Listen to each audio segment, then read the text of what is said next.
right, well, welcome back to the Voidheart. It's been a while.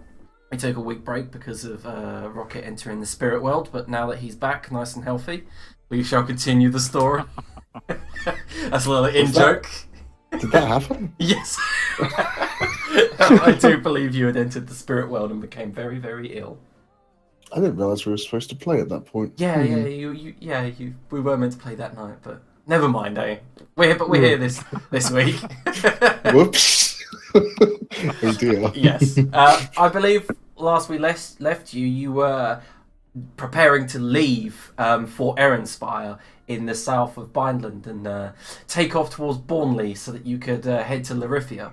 But on the way, however, you encountered Angai. He attacked you at a river crossing. Fierce battle ensued where Vaegor and Arliaden were swallowed by his death sphere of annihilation. Inside that annihilation, you were taken to another world where you found out this was the original planet or system, that area that the void dragon that you found out was called Jaxus had destroyed. You looked up into the sky, Vaegor, and you saw just a black sun ringed in dying light. Shortly after that, you were whisked off towards the star, or the sun, of Rhineland, your land, where you come from, where you met a dwarf called Skardi, who told you quite a lot of information about the history of Jaxus and the Void Dragon. Yes, it was most interesting. Where also, Arliaden was not crazy for a little bit and revealed a lot of the information he knew about Jaxus and the study on the Void that he had done before he'd been turned absolutely insane. Meanwhile, as you guys were trapped in the Void, Dolaf and Tumble struggled southeast, and reached Braydark, where you were greeted by the mayor, sort of mayor that looked after the town, and you met Pete's father, and Tumble began training his own little stealth corps of Elvish guards, and he found a newfound friend in the Elvish guard Osvalda, who had shared his feelings, saying that most of his friends are now dead, and he wasn't in the best ways, but you found a newfound friend in him.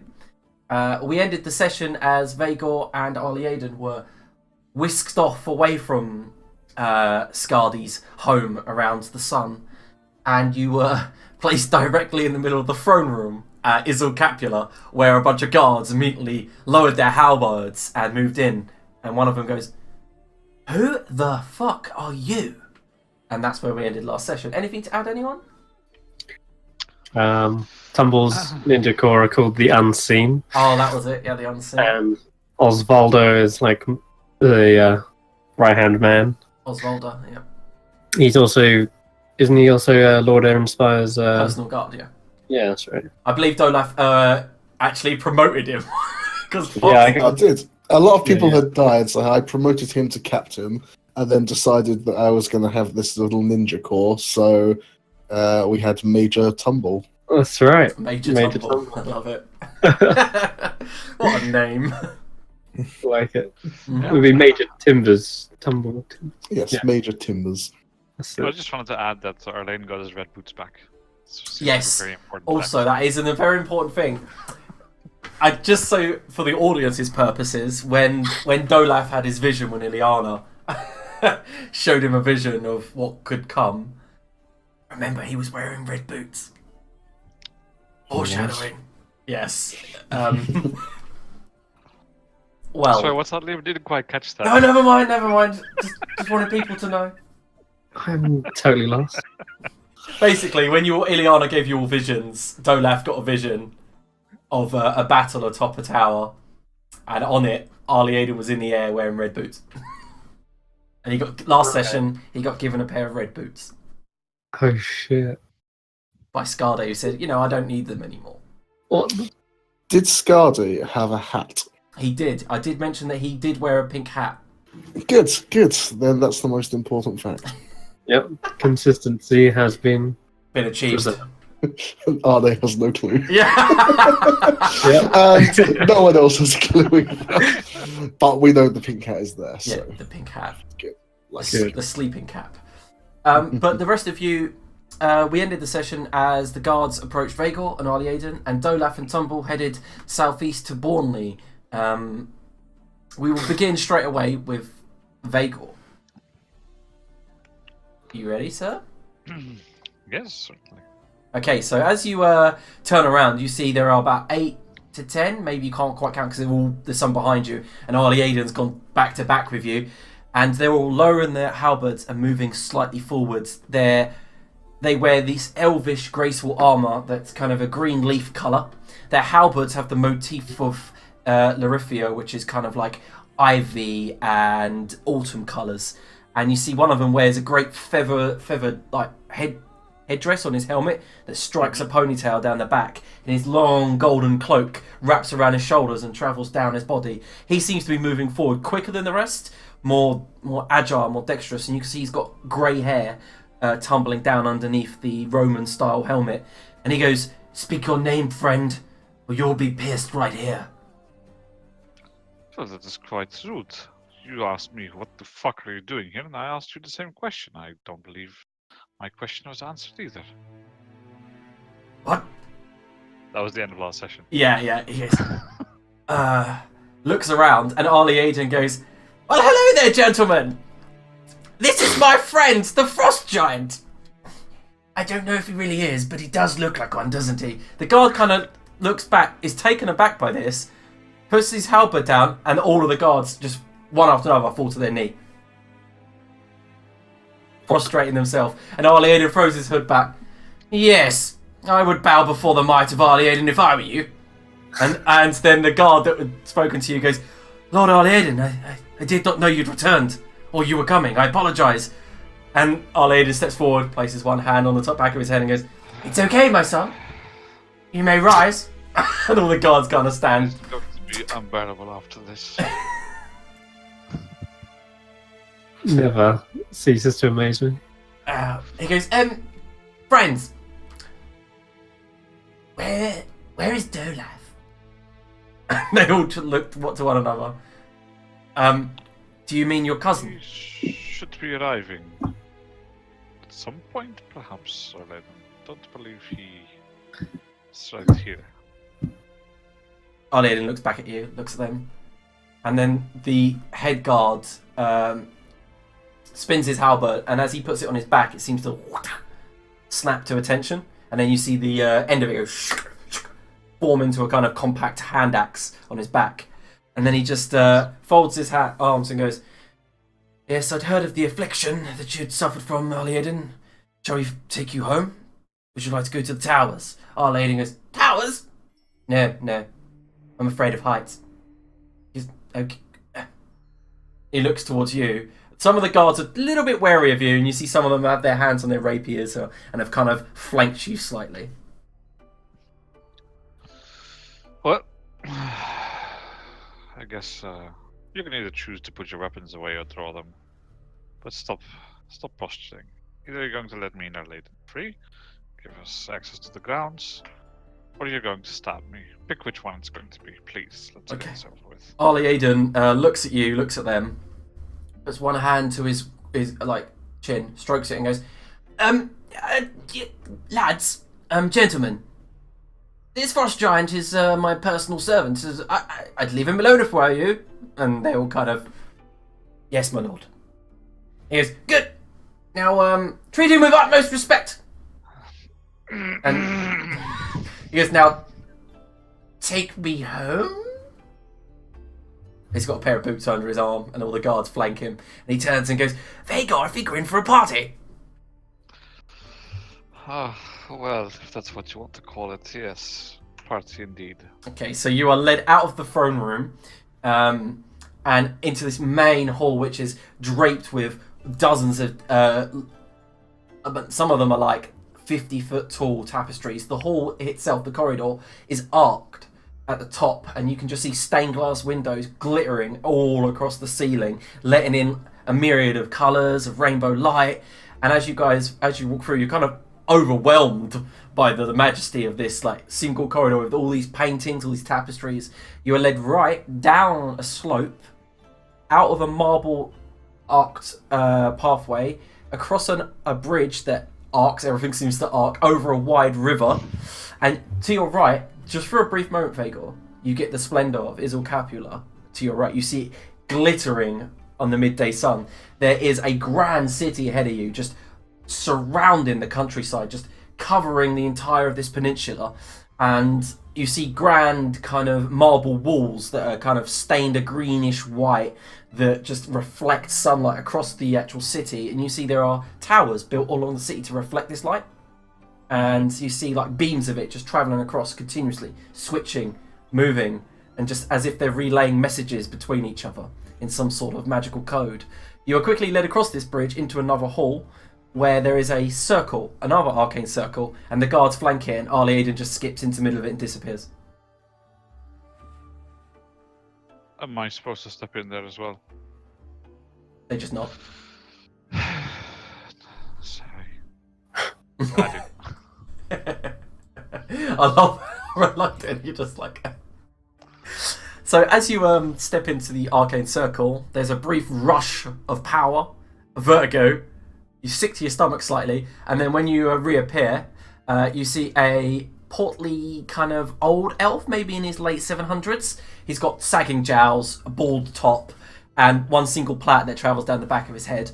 And Arlie Aiden's skipping around him, going, "Oh, it's Infling, it's Infling, it's Infling. I haven't seen you in so long." And he goes, Yep. Yes, I am aware of this. Hello. They call me Infling.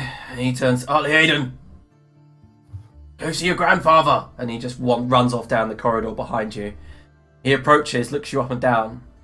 Have you already received information that you are to be treated like a personal servant?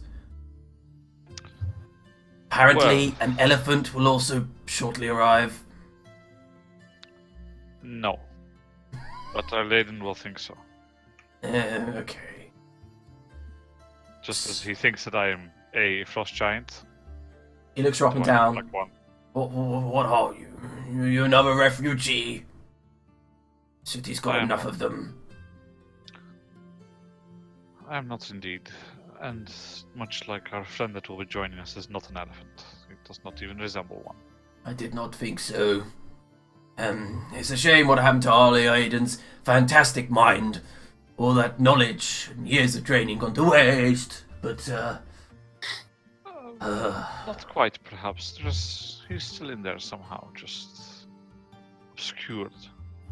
Oh, well, secured in a brain mad as a hatter. I mean, yes. His father was mad, but I didn't think he'd inherit it. I don't think he did either, but anyway. I am here now. Where are my chambers? Oh, I like you.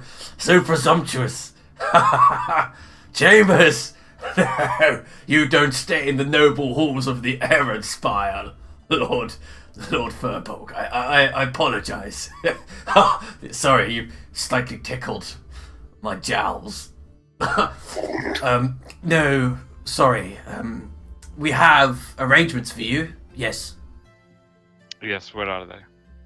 They are outside the city. We have procured you. Very well, which direction? One moment. He turns around, reads the letter that he's got, and he goes, "Oh, it's just off Mifflin Way in the Royal Square. We've got you a tavern room." Yes, this is all very well. Oh, you're the Which dragon. way? It's called the Bronze Dragon. You won't miss it. It's 3 stories. Fantastic place. If you are young of heart and willing to mingle. That's what you're saying, it's a shithole. No, it's in Royal Square. Uh-huh. Come, follow me. I'll, as you walk led out this hall, a familiar figure walks by, puts one hand on Infling's shoulder and goes, Infling, rest, it's okay, I've got this. And you see Halota. One moment. Halota, which is Dolaf's mother. She stands there, arms folded, the familiar tattooed face, the rippling muscles, and she seems to be dressed for to be casual, she's in a breastplate with a surcoat and breeches. She's got a single short sword at her side, and she goes, I met Casual. you at the... No, I didn't meet you, actually. I was told of you. Dolaf's father Yes, met I- you. Do not believe we've met indeed. Dolaf told me about you. Dolaf's father told me about you. Adowin said that you were there just before he left last. I recognise the description. Fierce-looking Furbog. And pardon me, but who are you? I'm Halota. I am Dolaf's mother. Ah. Yes, I was traveling with Dolath last time I saw him. Yes, This that was going to uh, be my next question. Where is my son? What trouble has he got himself into? Yes, that is a very good question. Also, a very good question is where the hell am I? You are in Izilkapula, the capital. Wait, you travelled here by accident? Accident, perhaps not, but unusual means for sure. You'll have to tell me over dinner, of course. Adowin is busy in courtly affairs with Dolaf's brother, but I, however, am left to my own devices as usual. I could do with a dinner partner. Very well. I could do with having someone else's company than our ladies for a while. No offense. Yeah. She doesn't even say anything. Because it's a shame. Because that boy, 16 years ago, was a prodigy in his field. Disappeared, come back a year ago. Mad. Yes, I've had the displeasure of experiencing his madness firsthand several times. He nods. How about the bronze dragon then? And I just look at her like quizzically, like, what? It's a tavern. Delicious food. Nice company. And he just nods without saying anything. You're not used to being in a city, are you? You don't look like the city kind. It's more that the city is not used to me. Okay, follow me. As you walk down this grand hall to the other side, every guard that's posted about every 3 or 4 meters, there's about 20 of them, all just snap to and file in behind her. She sighs at every single one that follows her. She goes, oh, it's my husband's orders. There are spies in the city, assassinations, you know, that kind of thing. As if I can't handle myself. And you are led down out of a garden. You see there's a hedge maze to your right, and left there's a patio area. It's large. You see Arlie Aiden is playing with the pond. He's got his hands, he's swooping around it. She goes, quick, let's move quickly so he doesn't see us. And as you... It's okay, if he finds a frog, he's going to be there for a while. As you move towards the edge of this garden, you're immediately taken by vertigo when you realise you're about 200 feet in the air, and you didn't realise. You kind of step back, turn around, and realise you're at the top of a tower. Wait a minute, who is this? Oh, rocket just went. So yeah, you realise you're at the top of a tower, and at the edge is some sort of floating platform. And as you step on it, you feel like an unseen presence. All the guards file in behind you, and then an invisible servant kind of like moves across you. You feel that brief wind, and then the platform just begins to move by itself. It takes a full 10 minutes where Halota just seems to be quiet, just taking in the sights of the city, as are you. And Yes. eventually you hit the ground, and you are led through like very wide boulevards, all lined with massive spruces, until you reach one lane that you can't. Do you know Sylvan? I am not sure. Because everything seems to be written in Sylvan in this city. I don't. No. I know Elven, so I can probably read it, but not You can, understand. yeah, you get the idea that it's called Oak Boulevard, but you're not quite sure what that second word means. And you are led into this 3-story tavern where guards pile in behind you, and eventually everyone, all the patrons, kind of look up. They all seem to be important business types. You see, every single one seems to be elvish, except for like the odd half elf. And as your guards step in, they line the walls. Everyone kind of gets up and shuffles. Halota sighs and goes, whatever. And you just seem to have the floor by yourself. Yes, I can see how that would get frustrating after a while. Okay, I'm going to move over to Dolaf and Tumble for a bit. Okay, so Dolaf and Tumble, as the next morning comes along, you wake up just outside Braydark, sorry, and I'm assuming the train carriage is just going to keep going. Yeah, definitely. Mhm. We need to make as much haste as possible. Is there anything you guys want to do? Where are we heading? Bournley. Bournley, Why? Let's get boats. because that's where we can get ships. There's a port there. Ah, okay. We're not going with them, though, are we? Yeah. But I thought we were just evacuating the refugees. Yeah, I mean, I can't just send a load of refugees without explanation. I need to be there to explain it. And they're going to Larinthia? Larithia. Larithia? I don't see why we're going with them, though. I just told you why. No. We have more important business, though, don't we? That being... We've got to go to the Underdark. Yeah. Dolaf did mention to you last time that there are passages into the Underdark from Larithia. Sure, but how many days travel are we gonna kill going from Bournley to Larinthia? 3. 3 days. That's 3 days we could spend clearing out the Underdark. The two of us on our own? I don't think so. Where's Vagar and Arlie Aiden, though? As far as Dead purposes, as far as we know. you think they're dead. Shit. Hence why I need to get these people to Isle Capula, get them trained, get reinforcements, so we can actually potentially fight this war. Because we're not going to do it as a 2-man unit. Or 3-man. Looking at what's his face. Osvaldo. Yeah. His face blanches and he goes, yes, sir. He's as good as 3 men in the dark. Yes, Major. Yeah, alright. Yeah, well, you'll see Tumble is kind of... He looks... not grumpy, but agitated, as if, like, impatiently, like, we want to get on this boat, go, and get this over with now, because he's itching to get into the Underdark. Okay, so as your guys are having a chat, Ileana walks up behind you, Tumble. Leans in as you walk in and he goes, "It's okay, little elephant. The sunshine wasps have got us. It's fine." Ali Aiden calls me a little elephant. I am clearly a deep gnome to everyone else here. She looks you up and down. Well, of course. I didn't mean to offend. Whatever, it doesn't matter. She smiles.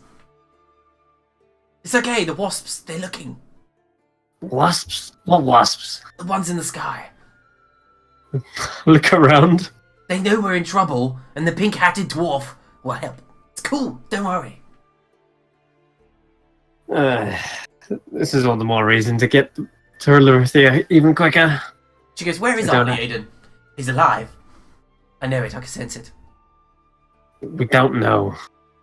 He went through some sort of dark portal. She blinks. Just stares at you. That's all I got. A portal? Yeah, when I lit up the wand of detect magic, it came up with conjuration magic, so... What's a portal? What's a portal? If it was a portal, I don't know. It was beyond my capabilities to understand. We avoided it because it was coming right for us. And because we had everyone else to look after. And now we're separated, we have no choice but to look after these guys until we can assemble a team again. Anyway. She looks slightly sad. She goes, "I miss Arlie Aiden." Well, I call it a holiday. Let's press on. Okay, so Dolaf at the front of the train carriage with Otti. She says to you, "Do you think that I will be okay in your city? I mean, I'm Bindish. I'm half elf, and I hear that they're not too keen on refugees in your city at the moment." I mean, I know I'm married. There's one thing, exactly. You are married to me. They will cause you no issue whatsoever. Believe me, honestly. I know we have a bit of a bad reputation with the whole refugee crisis, but that was the difficulty with Rannochland. When the people there started to lose their war, they flooded us. We was a city of wealth and prosperity, and they nigh on overrun us with the population. I hear that there are a lot of Noggish people in Larifi at the moment, and I feel sorry for them. But as you should. But unless we do something, our fate will be theirs as well. I'm just nervous, my dear. I'm sorry. I'm just nervous, of course. I'm looking forward to meeting your mother again, of course. She was lovely, but I'm just... That's one word for her. I'm worrying Not one I hear very often, but... I'm worrying about my mother and father. They are still in the northeast. You did send word to them, though, right? I did, yes. But I do believe my father's stubborn. He won't want to leave the castle behind. And even if he could, the only place he can go is east into Rannochland or south into Torrent, which now already belongs to most of the Nordricks. Your father seems a tenacious man. I'm sure he will do well. Oh, you don't know. You don't know.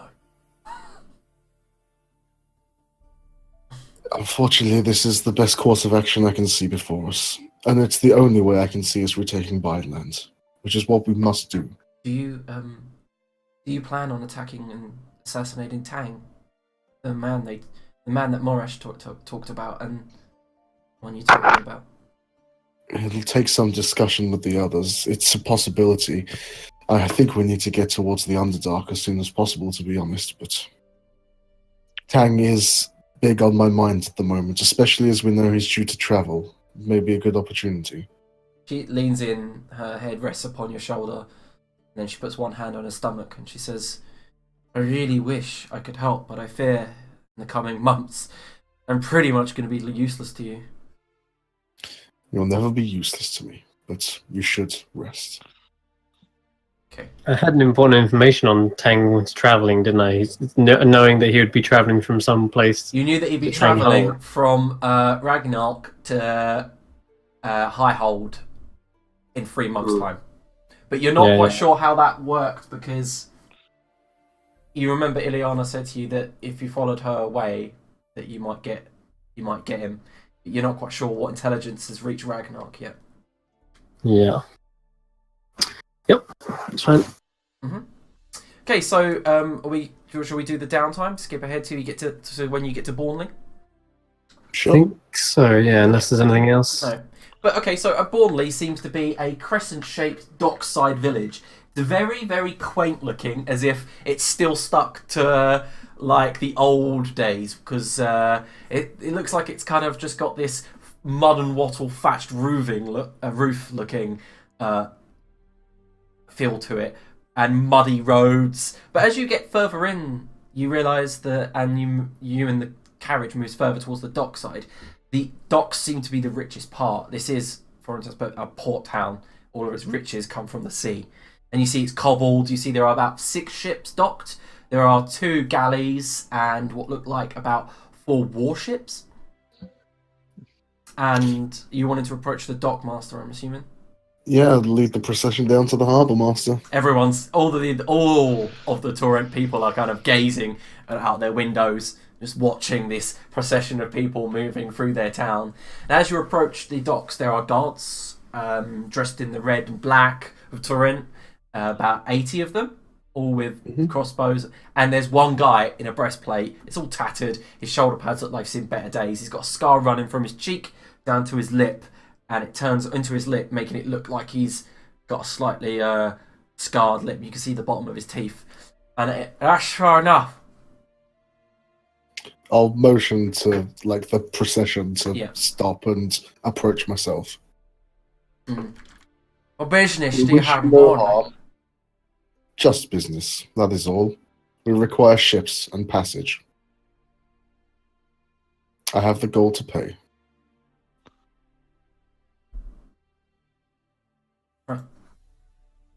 Okay.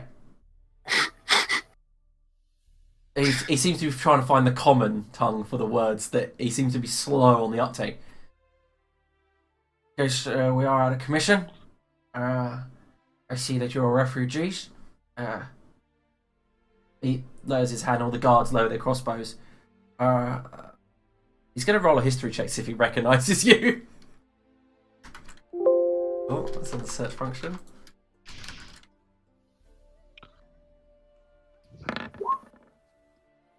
Yeah. He knows all. He looks All history is his. Yeah. His eyes just suddenly glow like. Yeah, he goes, I know you. I heard a news about you. You're Stolaf, aren't you, Dolaf? Heronspire. That is correct. And I and my people here, some 350 or so, require passage to Isle Capula. Isle Capula. If you can provide for that. I can. But I'm afraid that all of these ships are privately owned and it'll cost you. The money is not a problem. That's good, because every bit of gold piece could go back to the war effort. Naturally. Insight check this guy. Don't know whether he's, really care about this war effort, or if he's actually just in it to get an extra bit of gold. Go ahead. Now, is it yourself we speak to, or will you put us in touch with the privateers? Yes, no. I am General Victor Angelberg. And you can't really kind of understand him, I'm assuming, because of his... General Victor Anglerberg or something? Angelberg. Angelberg. Seems like a nice enough guy. I trust him completely. Natural fucking one. Yep. There you go. Alright, let's just get on board and get on with it. You see he's got like a badge, literal badge of the generalship that you would see in Torrent. Obviously these are soldiers that have fled the battle north after losing and have reached as far south of their country as they can come. Mm-hmm. Yes. How many people do you have? As I say, some 350 to 400 maybe. So 3 boats, comfortably, alongside the crew. Yes, comfortably would be preferable. 3 ships would do fine. I'd say 200 gold pieces for the journey, like each boat. Per boat. Per boat. You need 3 boats, 600. So, do some sort of bundle, some sort of discount for hiring out all your services. Well, I could squish you all into 2 boats. Then, of course, I risk disease. We're not diseased, are we? 3 days at sea is not a lot, but it will definitely tax your people. You will provide the rations and provisions for the journey, I assume, for that price. In your persuasion.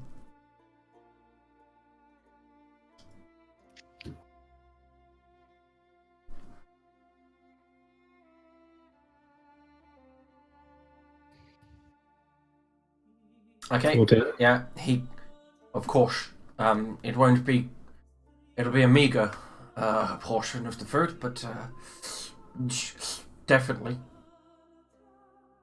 As long as it gets us there. We need to leave immediately, though. And then as you go to he goes to put his hand forward to shake your hand. You see, he takes the gauntlet off, his plate clatters to the ground as he throws. He goes, "In Toledo, we shake hands on a deal." I'll shake his hand as well. And then he pulls you in close and he goes, whispers in, and he just says really harshly into your ear, and he goes, "If Larifia would like to jump into the war at any time soon, my people would be grateful." And he pulls his hand back. Clearly, you have not seen the 5 Sisters recently. Defending your borders is... But no, I'm not getting involved. Good. We are working on it. As much as you. We all have as much to lose. We've already lost in Torrent. Maybe. You see the men around me, Lord Dolaf? You know that counts 82. I had 8,000. Unfortunate. Unfortunate. Hopefully we will do better. You see his eye slightly twitching when you say unfortunate.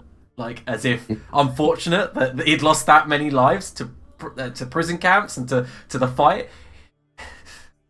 Takes a deep breath and all of his guards kind of like, he just goes, it's fine, we need the gold. Help us buy mercenaries from Woodland. There's only a thinly veiled veneer of you're a piss poor general. Yeah.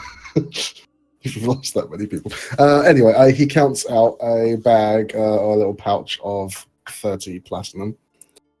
You'll have the rest on our safe arrival at Izul Capula. He takes the money, puts it in. That's fine. And before you go, Dolaf, you need to hear what happened at Talentia.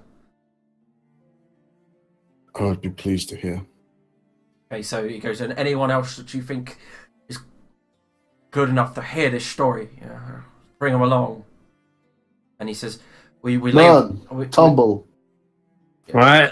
Yeah. What is it? I head over. Yeah, you.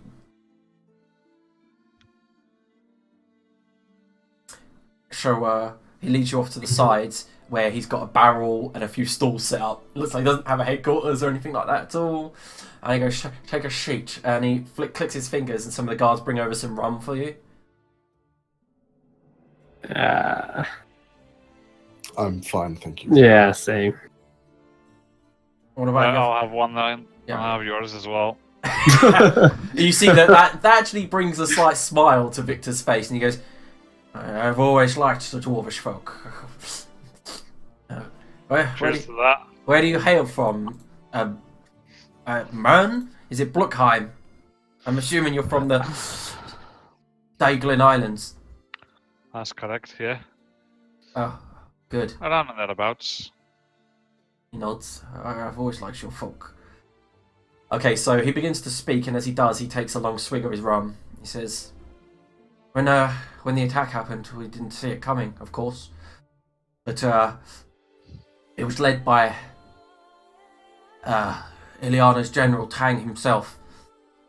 He came with his personal guards. They were inside the city before we even knew. It seems to be a common tactic. We've heard it used before by them. It's what they did at Ragnarok. But the king, throwing a normal council meeting as usual, was attacked. Straight away they appeared in the hall. I was there. I saw the slaughter. I tried to do something, but his 7 guards subdued most of us. I managed to fight away, but then the city fell. And what it fell to is just monstrous. The skies darkened. Clouds disappeared. Daytime turned to nighttime. You could see stars. And as it descended, it was as if I was flying. And I was amazed. For 1 second, I was amazed until I realized I was floating. High. The whole city was. I saw people, buildings, chunks of masonry. I saw the gate rip apart. And then we all fell. We'd floated several hundred feet. I was only saved because of my friend. Magically inclined. He was not so lucky to make it here to Bournley, though. And I tell you, right now, the night sky that appeared, it had a shape. Shape of a dragon. And it was gone as quick as it had happened. Just like that. Most of the population killed, injured, defeated. Buildings, defences, crushed, tumbled, fallen. Those of us that managed to escape took the boats, took anything we could. But Tang claimed it for Ileana soon after. Her flags went up and they began digging. We've got spies. We don't know what they're digging for, but they're digging deep. A terrible, terrible thing. I am sorry. I had no chance. No men could be mustered. Nothing. It was all over and done with in an hour. A question, if you don't mind, Victor. Ask away. This Tang fellow. Oh, You've heard of him before. You say you was there. What does he look like? Yeah, the fellow himself is not as grand looking as the rest of his guard. His guard dressed in mail and leathers and dark magics. And float around. I believe they're Red Riders. But he himself, rather unremarkable. Tattooed chest, dark of skin. He wears a mask, but in those eyes, those hollow eyes, is nothing but darkness. Strapped to his back is some sort of weapon. It's shaped like a rod, but has symbols and musical intonations to it. And to his left, he has some sort of long, curved dagger with runes. It glows dark and purple. And gripped in his right hand, strangely, is a head that mocked me as I flew around the room, being hurt. Continuously mocked me in a strange accent. Sounds like a right dickhead. We gotta take him down.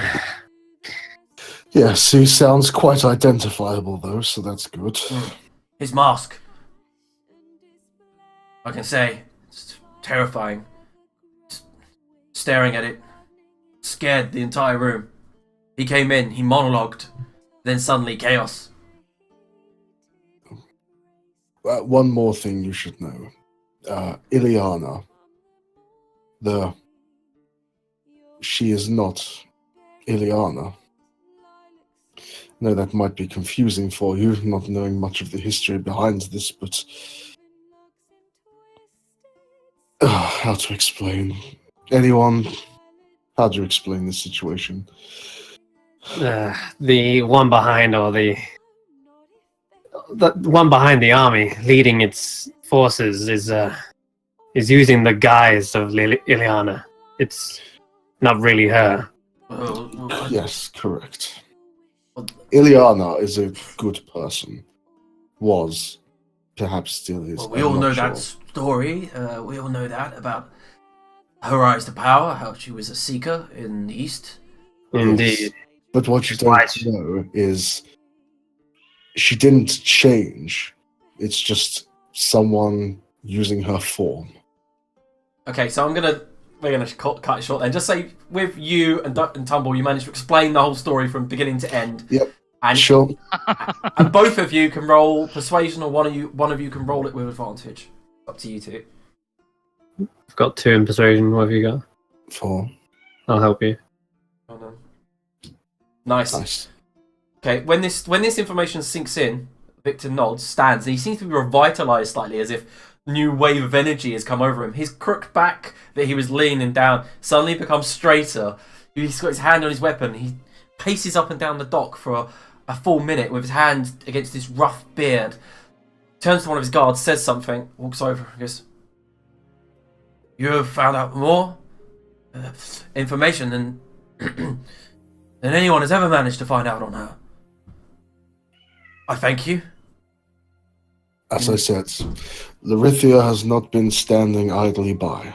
We are working hard to deal with this problem. From the outside, the rest of the world just sees Larithia just kind of doing nothing and defending himself. So our army defends the borders while our secret keepers work the battlefield another way. your border will not matter if the sky turns to night during the day.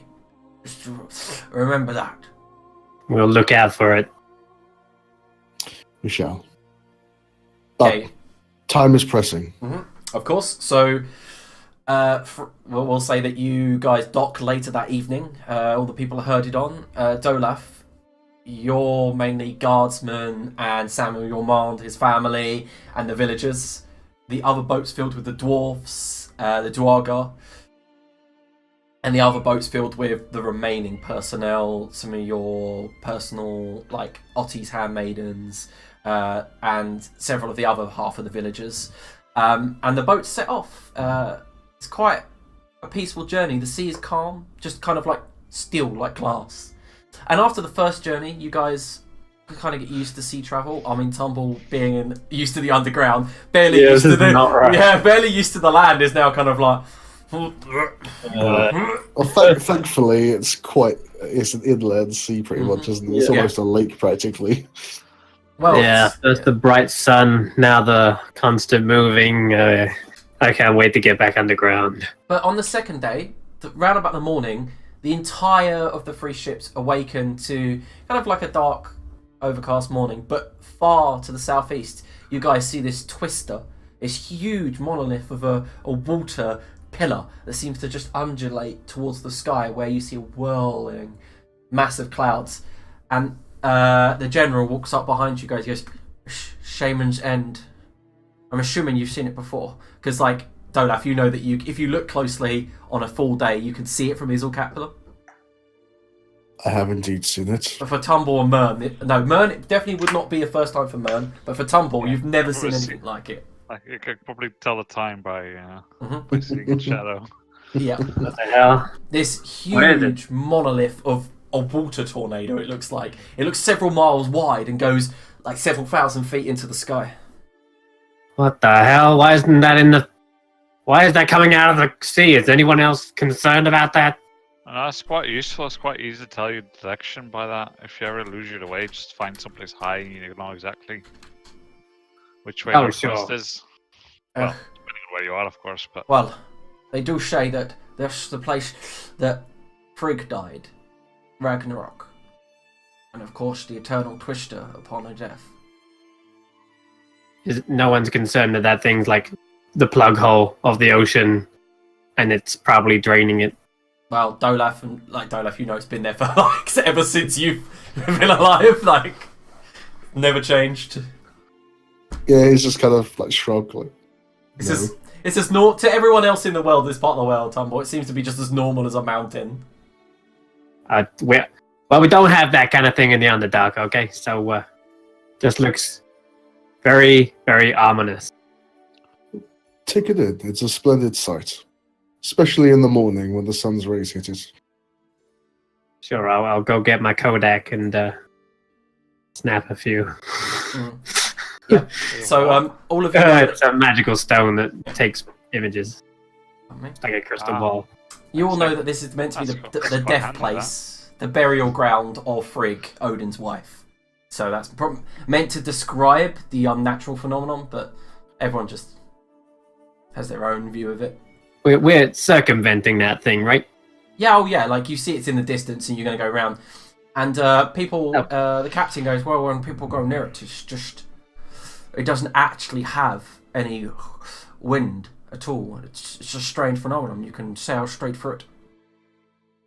Well, let's not try that on this journey, okay? Are you sure? No, it's too perilous. He goes, it is surrounded by water mountains. Water mountains. Yeah. And you can see these little grey peaks in the distance, Tumble, that look like mountains at sea. It's alright. I'll translate for you. What he means when he says sea mountains, what he really means is that it's just an island, but it's too small to be inhabited. Okay, got it. It's the dialect, I swear. You get used to it around here. People think kind of all kinds of dumb stuff for the stuff that has names, but what can you do? Yeah. All right. Well, I'm gonna go boff a little over the side of the boat and tell me when it's day 2. Okay, so this is day 2. This is the morning of day 2. Oh, day 3. Yeah. Tell me when we're there. Okay, so we're going to skip back to Vhagar, who spent now maybe some downtime in the city. Vhagar, is there anything you'd like to specifically to do in Isle Capula while you are here? Let's just say on the evening of the first day, you're approached by Adwin, Olaf's father. Regal, always dressed to perfection, kind of that. He's that elf that always looks like he's wearing makeup, but you know he's not. It must be some sort of glamour spell or something.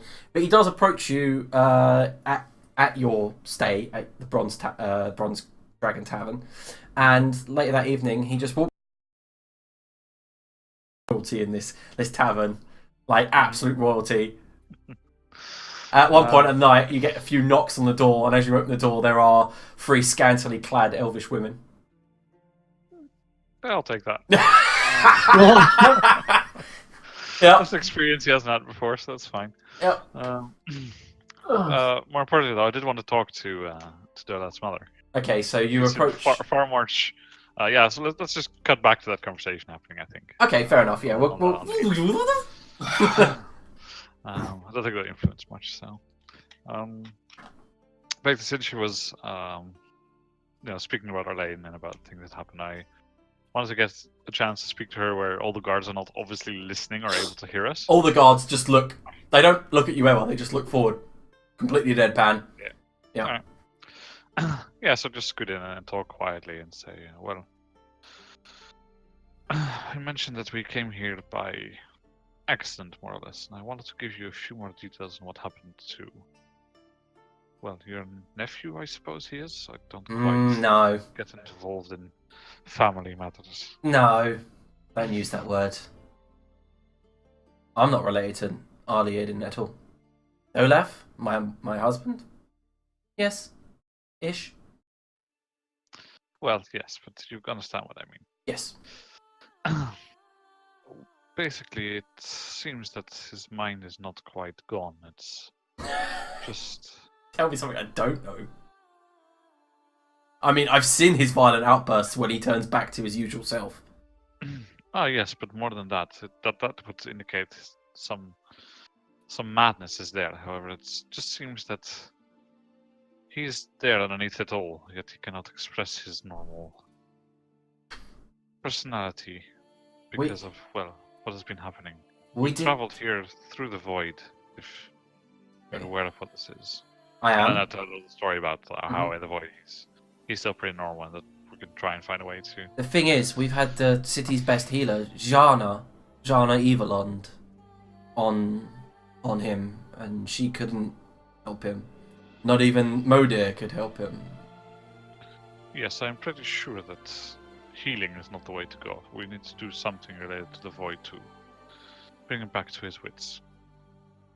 And you want me to help you with that?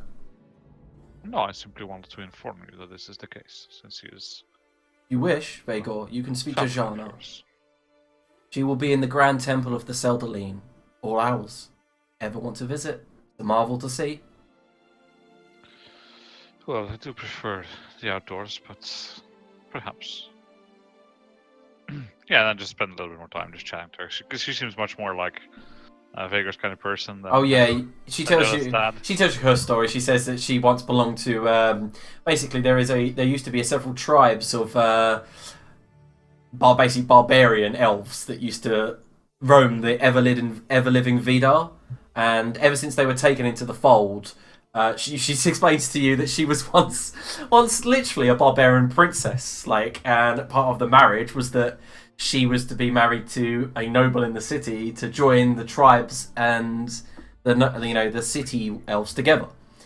However, Dolaf seems to have taken after his father. Like, he's got that arcane bow and arrow. He's got those skills with a bow, just like his father. However, Balador, now that's the son that's taken after me. I mean, I'm not even that ferocious. I don't know where he got it from.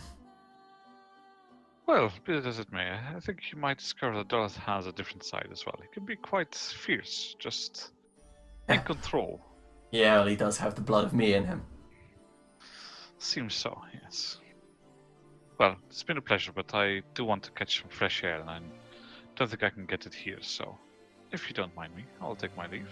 She stands, all the guards go, and she looks, and she turns around and goes, because this is because I broke those noses, isn't it? And they're all silent. She's fine, let's go. And they all just follow her as she trails out. Alright. Is there anything you'd like to do in the city? Buy anything? Do anything like that before Dolaf and Tumble arrive? No, I don't think so. I think that he's just going to head to the close to the docks. There's at least a little bit of something natural there. Doesn't really like being in the middle of the city. So you have to head over one of the bridges, Eli Bridge, and as you reach that, you reach an area that smells roughly salty, salt spray, fish, like a fish market. And there is a sign in Sylvan that basically says Fisherman's Horizon. And then you head through one of the dockside towns called Bellinor, and you see that it's filled with half-elves and humans that are going about their work. They're hard labourers. You see there's smithies, there's tanners, and the smell of the tannery is just carried away with the sea breeze. It's a good place to have it. And as you head towards the docksides, I'm assuming this is going to be on the third morning, Yeah. you can see that there are 3 ships on the horizon, surrounded by what look like an armada of fishing ships going about their business. Olaf and Tumble, your ships knife through the waters. They're basically parting this navy of fishing ships that are going about their business.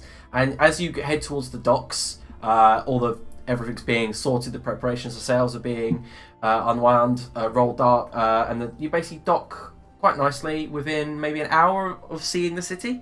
And Dolaf and Tumble, there at the dock, you notice him, your friend Vagor, just standing there with arms folded, looking just normal as always, just not impressed, not unimpressed, just Vagor standing there at the dockside.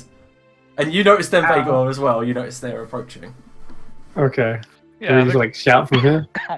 Not really, but you got about another 10 minutes before you're actually off the ship. Unless you want to dive off and swim. Oh. Vagor, I love you. I'm coming. Yeah, fuck that. I just turned to Dolaf and like, how the hell did he get here? I haven't the foggiest, but it does solve a lot of issues. Oh god, I wonder if Ali Aiden's there. No doubt. That would have been interesting. Spent 3 days being sick. Yes, how did you not find your sea legs yet? That's quite surprising. My legs are very short. That's True it. That's what it is. True enough. Well, 5 minutes more so and we should be on land. You'll be alright. Okay. There's not our lands in front of you. Nala? Oh yes, it's Nala. Ah. So just hops around and hops onto the railing next to you. Oh yeah, he can see through this thing, can he? I believe that was the case, yes. Well, good to see you too. Unless he's not talking, and I'm just talking to a bird right now, and he's actually not looking through it. Yeah, that's. There's no response. Yeah, okay. I'm just gonna give him a proper greeting when we get there. This is like the longest part of the journey, I goddamn swear. Yeah, like the gangplank is being lowered. Everyone's just tying ropes. You're not allowed off yet. It's not safe. I'll help him out. I'll Yep. get the gangplank ready. Yep. And eventually, you guys are on dock and greeted by Vagor, who's looks like he's been waiting for you. Vagor? Well, that took you long enough. Glad to see you're alive. Well, we didn't get a magic portal to the other side of the world, so yeah, took us a little longer. Yes, about that. We'll discuss this later. It was an interesting experience, to say the least. Your brother is fine, by the way. Well, fine. You know. What a relief. Oh, Ali Aiden. My cousin. Sorry. Second cousin, but yeah. I always get these things mixed up. You're all part of the family stuff. Sure. Sorry, it's just my brother. I mean, is my brother here? Has he? I thought he might be at the sisters. Yeah, Vagor, you haven't seen his brother. Yeah, I know. I'm just Yeah. confusing things. Anyway, Your parents as well. They're both interesting. Spoken to at length. We how was that? Surprisingly okay. Your father was not very appreciative of my tone, but Oh, I bet Mother got on with you though. Fine, right? that was yes. Yes, it sounds about right for her. But Father didn't cause too much trouble, did he? No. Good.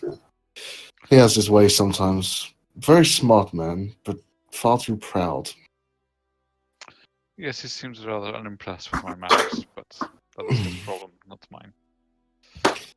One Yes, more that thing of happens quite interest I often. should tell you, that I can tell you here is that, well, I'm not sure how deeply aware you are of things happening in the city, but there was mention of some trouble with refugees now, seeing as how you look back and it's like people streaming off the boat. Your father did not take too kindly to this. I am well aware of the difficulties I'm about to face now. I see. Well, that is good. Well, we're not here for family reunions. Don't forget, we got to regroup and slay some beholders. Tumble. Are you? Sorry for interrupting, Vagel, but I just wanted to describe the fact that you are completely bewildered by the city in front of you if you've never seen an elvish city. Like you mentioned, all the glistening, shining things. Yeah, it is very shiny. Oh my god. What the? How long did it take you to dig up all that? Millennia. Whoa. Meanwhile, perhaps more importantly than how shiny the buildings are, there's a person, I'm not sure if you're aware of it, but I wanted to go and speak with her and see what's going on. Harriet? Oh yeah, don't know if you know her. The adopted daughter of Lord Everlond. Yes, what of her? Untrustworthy. The same with all the Everlonds, to be honest. I love it. We don't have a great family history together, you know. I just thought that perhaps she knows refugees. You have refugees. No, not at all. Never. She knows how to cause unrest. That's what she knows. Why Everlond ever took a shining to her, I don't know. You see that Vagor, like halfway through that conversation already, is long lost interest. It's like, I'll never understand you city people. It's far too complex. I trust you've been treated okay, Vagel. Yes, there was an old man at the palace who was rather finicky about my presence, but Infling. that would be the one. Yes. Used to be a general for Isle Capula long time ago. Retired now. Now he complains. Yes, I suppose you could say that. I can see this being a difficult one for you here, Vagel. I do apologize. That is fine. I was glad to hear that you were on your way. I'm glad shall we're we go finally somewhere here. slightly more private? Is it like I imagine there's crates bustling past? Yeah, it is a busy dockside, and before you leave, Dolaf, Victor goes, Lord Dolaf, and he steps down the gangplank. The remainder of your payment, as promised. Yes, of course. Thank you. A man of your word. Thank you for your contribution to the war effort. I hope it gets spent wisely. Mercenaries. If that is what must be done. We'll spend several days here and then we'll leave. So if you have need of me in the meantime, you'll know where I'll be. Very well. Pick your mercenaries wisely, because half of them have already been taken up by Alien. Well, no. You know who I speak of. I will. It was a pleasure to meet you too, Tumble, and Mern. Pleasure. Hey, next time, bring more rum. I will. He steps back onto the ship. Where are you staying, Vagor? In the towers, I assume. I was well, as I mentioned, your general of old objected to me staying. Of course he would. So Either way, it suited me better not to have to be around all this official nonsense all the time. No offense, but it gets on my nerves. Understandable. It's not for everyone. I will need an hour or so with my father to explain the situation. Then we could meet, if that's okay. Perhaps some urgent news for you before you go and speak with him. Then I'll walk with you. Very well. Tumble, what are you doing? Are you following, or are you going to go off on your own? This is the first time you've been in a massive city like this. I assume Tumble was here part of this conversation. Yeah, definitely. Yeah. It's his own person. He could go off if he wants. Yeah, no, I I imagine just, he's like standing there, but Yeah. just looking like. Yeah, I can imagine it. Just I just wanted to make it known that it wasn't like done apart from him. Like he is not I made get- unwelcome. yeah, just as I'm walking alongside them on our way, I'm just like, I could literally mine the walls here. That's what I was doing before. Like, ding, ding. Yeah. But I assume you won't. No, I've got plenty of gems down in the Underdark to excavate, but Good. this place is a living wonder. It's crazy. As I said, it was built over many millennia. Yeah, I didn't know you elves were miners. Or what, did these just drop from the sky like stars or something? Okay, so Dolaf, you do know that what isn't marble is wood from the ever-living Vidar, which ever-living Vidar wood stays the colour of the tree. It's ever-living, but doesn't continue to grow. But the marble and stuff was long mined ago by the dwarves that would be Mern's ancestors and traded here. It's a system of trade between elves and dwarves who once fought at Ragnarok and are now forever allied and friends.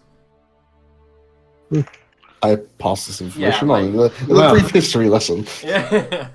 Uh-huh. So, man, looks like your ancestors helped build this place after all. Crazy. Oh, I've done We a mine. few fair bits here and there, yeah. Hmm. Not quite my style, too finicky, but. Oh, That's yeah, what yeah. a lot of them said from what I heard. I believe a lot of them said that from the stories I've heard. I could Yeah, imagine so. I agree. It's far too much on display. Like, we keep it hidden in the Underdark, and this is just out here like a display cabinet. Well, what are you going to do when thieves come along? You're going to blind them to death? Like, That has been done. Yeah, literally, yeah, it has been done. this is why he makes these jokes, and then realizes the truth behind it, and he's like, You'll see on the borders, actually, on the border walls, there are large reflectors. Dolaf, They are used in that manner. I'll whisper you something about them that you would know. Meanwhile, when your talk of shiny things is done, could we please... proceed Sorry, to one you important have- matters? Yes. Carry on, Vigor. And I'll just make sure that there's no one really around except the people we trust to overhear what I'm about to say. Do the names Jaxis and Skadi mean anything to you, Dolaf? No, not. Hold on.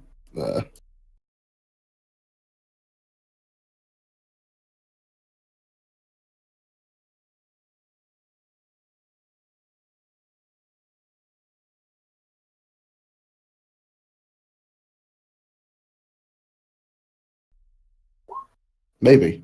Okay, so the name Scardy rings a bell. Only because of Harley Aiden. He was I believe I've heard of him before, this Scardy. I think he was one of those seekers from across the river. River. See. See. I see. Well, let me give Other you, than that, not a lot more. let me give you the brief version. Then you're going to declare me insane, and then I'll tell you the long version. Honestly, from what I've heard so far of everything that's happening, I could hardly call anyone insane at this point, other than Ollie Aiden. Even that is questionable at this point. Do go So on. what happened is, well, as you clearly saw, we were absorbed by this giant portal rolling across the land. Well, yes, I'm glad it was a portal that looked like you'd been destroyed, honestly. Yes, We feared the worst. but that makes sense. It is a portal to some part of the void. We had to move in there to avoid being destroyed altogether, I feel. I cannot confirm, but it feels like if we made some wrong moves there, that could have still happened. Anyway, let me get to the point. There is a shadow dragon. Its name is Jaxis. This shadow dragon consumes worlds, suns. How big is this Like dragon? these. I've never heard of such a beast.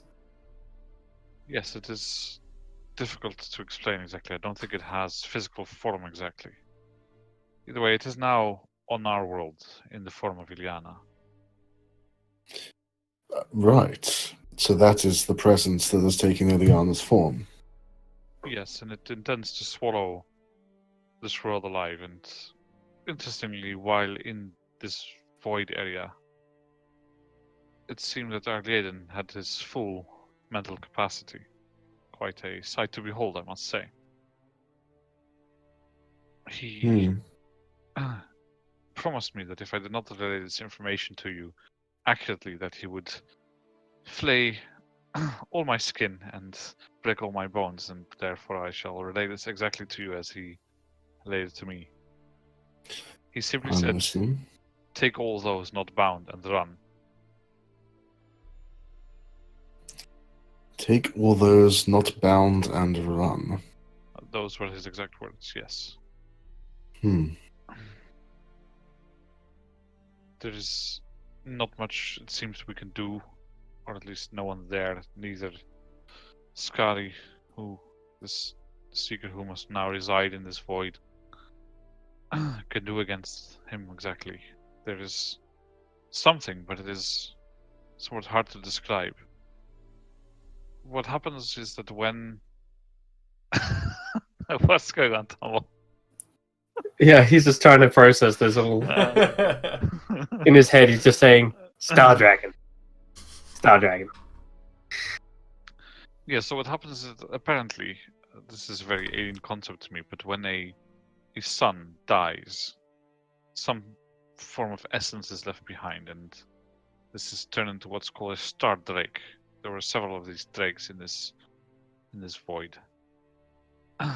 And sometimes some of this essence is corrupted, and this is when a shadow dragon forms. This is the origin of Jaxus. Right. So And yes, what we need to do, the only thing that really made any sense from this is that we were shown that we need some sort of divine magic to be able to counter the effects of Jaxus in this world. And oddly enough, this, and I point at the spear. Yep. I do not understand though how this can hurt a thing that eats planets.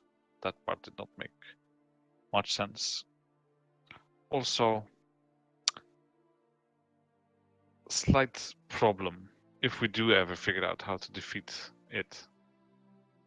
Once we were to destroy it, it will release a, what was the word? Supernova. What is it? which is Well, it's bad. noted. I actually did some really know how research. this works, but think like, well, sometimes when some natural gas catches fire and there's an explosion. Yes, think of the world as a big bubble of gas, and then an explosion happens. Bad then, yes, I get it. I did some research into finding weapons that could be used against the void, and I came up with a few leads, but nothing about a spear. But Yeah, you heard I of believe you mentioned it before, something about divine magic. the Spark Mhm. of Broca is what you heard, Tumble. A weapon called the Spark of Broca is hidden somewhere. yep, that one. Hmm. But the spear sounds like a new thing. What's its full capabilities? Do you know yet? I not. For now, it seems like a nice spear. Perhaps we should have someone here have a look at it. Maybe it's tied to the other ones, or other powerful weapons similar to it. Potentially. I mean, trouble is, many of the Larithian people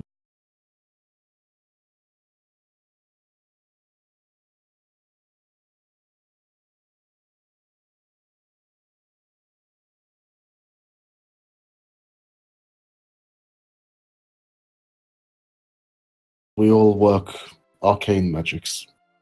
There are not many that follow the divine path here. Yeah.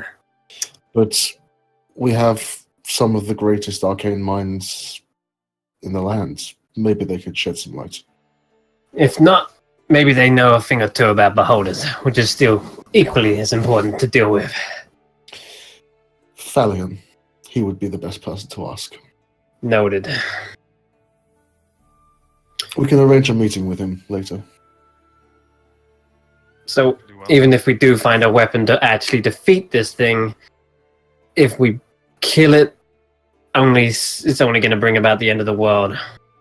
Is there a way to maybe banish it instead? Wait a minute. Just so you know, Vagor, I'll tell you something that you did know, but I did write down everything. yeah. That's it. Because if killing it means we all die, then nobody wins. But if we can somehow get rid of it, imprison it, or even permanently banish it, Mm-hmm. that might be our only option.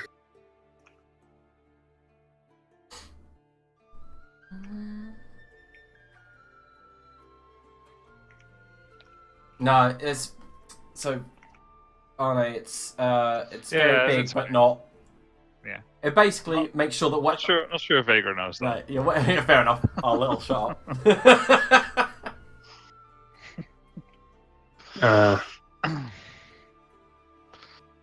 Yes, Yeah, I think- problematic. Not quite sure how to deal with this. Perhaps, well, I'm simply not versed in these matters. No. I mean, we have the Underdark to tackle first still. Maybe we'll find answers there. Indeed. Ileana told me in the vision, the only way to stop this is to defeat those three beholders. Or maybe we can even turn one against each other. Or even against this dark Ileana. Or Well, you reckon it's really a dragon? Well, yes, there was these other forms, star dragons. There, they once spoke to us and explained this story. So do we have a name for our nemesis? Yes, I mentioned it. It's Jaxus. Draxus. Jaxis. Jaxus, okay. Alright. You mentioned these beholders potentially being a key. From my Yeah. limited knowledge of them, they are ruthlessly intelligent creatures. Almost too I use the intelligent term for their own good. creatures loosely, but perhaps they know something. Oh, yeah. Is it possible to interrogate a beholder? I don't know. We need to know a bit about him first. I'm going to ask this high elf you mentioned. What was his name? This. Phalion, my grandfather. He is the Archmagus of Isilcapula. He's not your grandfather, Dolaf. Sorry. Yeah. He's Sally. Arlia's grandfather. Was he not I told the- you, He's brother. your Oh, great that's- uncle. He's your great uncle. Great uncle, yeah, sorry. He's your grandfather's brother. My grandfather's brother. My great Like uncle. that. Family, All right. right? I know. I've got so many names on my screen here. I'm trying to keep up as best as possible. All right. I know mine's first stop. What about the rest of you? I need to see my father. Then I would suggest we sit and take counsel together. Okay. Meet back in. Wait, which one's the council? Oh, Which- you do see a humongous to your left, just over the river. Something called the Udician's Palace. It's huge. It is a mass of like spires and castles and towers. But Dolaf does point out that all the towers to the south side, outside the wall, belong to the Ehrenspire family, and that each member has their own tower. Right. Jeez. Okay. This is where the king resides. And the Archmage as well? No, he is an Ehrenspire. I mean, we are from the royal family, but my father is the brother of the king. So, Do you want a history lesson, or should we do this another time? No, just an escort will do. Yes, let us head to the towers, and we'll move from there. Okay. And Vagor, I apologize. I'll make sure you have accommodation near us. Oh, that's fine. I do not mind. Unless you wish to remain in the Royal Square. It is quite fun seeing the barkeep cringe every time I do not behave as he expects me to behave around the royal family. Mm. Oh, brilliant. All right. So yeah, we head Follow me. towards the spires. Follow me. Oh wait, I forgot to copy something for you to. Oh, it is in your mysterious note, by the way. Who are you referring to? The royal family. But who were you yeah, saying yeah. that to? Was that to... That's That the was Dolaf. to- Because the names of the royal family are in a separate folder, like in his Yeah, actual okay. character. Mm-hmm. It's just another tab to have open. It's fine. You know how I love my extended family NPCs. Oh, I know. I know. Anyway. I'm gonna go see my father. You, if you wish, can head back to the Royal Square. Tumble, I can secure you quarters here, or you can head with Vagor. Your choice. Well, I'm going to seek audience with your Thalian Well- guy. So I would suggest we do that all together. very well. In that case, I'll. Screw it. I'm actually interested in these elves. Mind if I tag along with you? With me. Yeah. See the family. Um, That's not the best idea, honestly. Just I need half hour with my father. I have a horde of refugees, which he's not best fond of. Your presence might not go down well. Fine. Right, which way's Ali Aiden? I have no idea where he ended up. Thankfully, Knowing I haven't him, the he's slightest hidden idea. away in his tower. Wait, does Vagor know? I haven't the slightest idea. The last time I saw him, he was trying to find a frog in the pond in the Royal Pass. Which way's that pond? It's through those gates, hang a right, and just keep going towards. You'll see like a garden Okay, area. cool. Yeah, thanks. Tumble turns and goes the other way, from which he pointed. Oh, nice. Okay, as you can see, there is a map on given you. You can tell me where you're going. Cool. So Dolaf's definitely heading to Ehrenspire Towers to meet with his father. Yes. Vagor, where are you going? I don't know. I think I'm gonna go and have a look at the tangle. The Tangle. Uh-oh. Yeah. That's perfect. And Tumble, where would you be going? Like I said, opposite to the way. Okay, so Ali. Pow Pow Village, maybe? Yay, let's go, Pal Village. Okay, so we'll start with Tumble, because of course he's going to the closest. Sure. Okay, so you have to head through the dockside and past Enyi Plaza. Enyi Plaza seems to be this set of, 100 staircase that leads to this near tall plaza where there are market stalls, blacksmith, people peddling their wares. It looks to be a rather expensive area of the city. There's a small little park where you see elves walking about, walking dogs, walking their pets. You see people having picnics as if there is no war in the world or no danger. And you see that people have their little parasols up. They're having a lovely, lovely spring day. Awesome. Okay. I'll head up to one of the nearest blacksmiths, I think. This is a good Yeah, call. there's a spindly looking elf, but he's wiry and lean. He looks to be a young one, and he's got an apron, dirty face, and he's selling some wares out of a big crate. He's got his own little parasol, huge one, set up.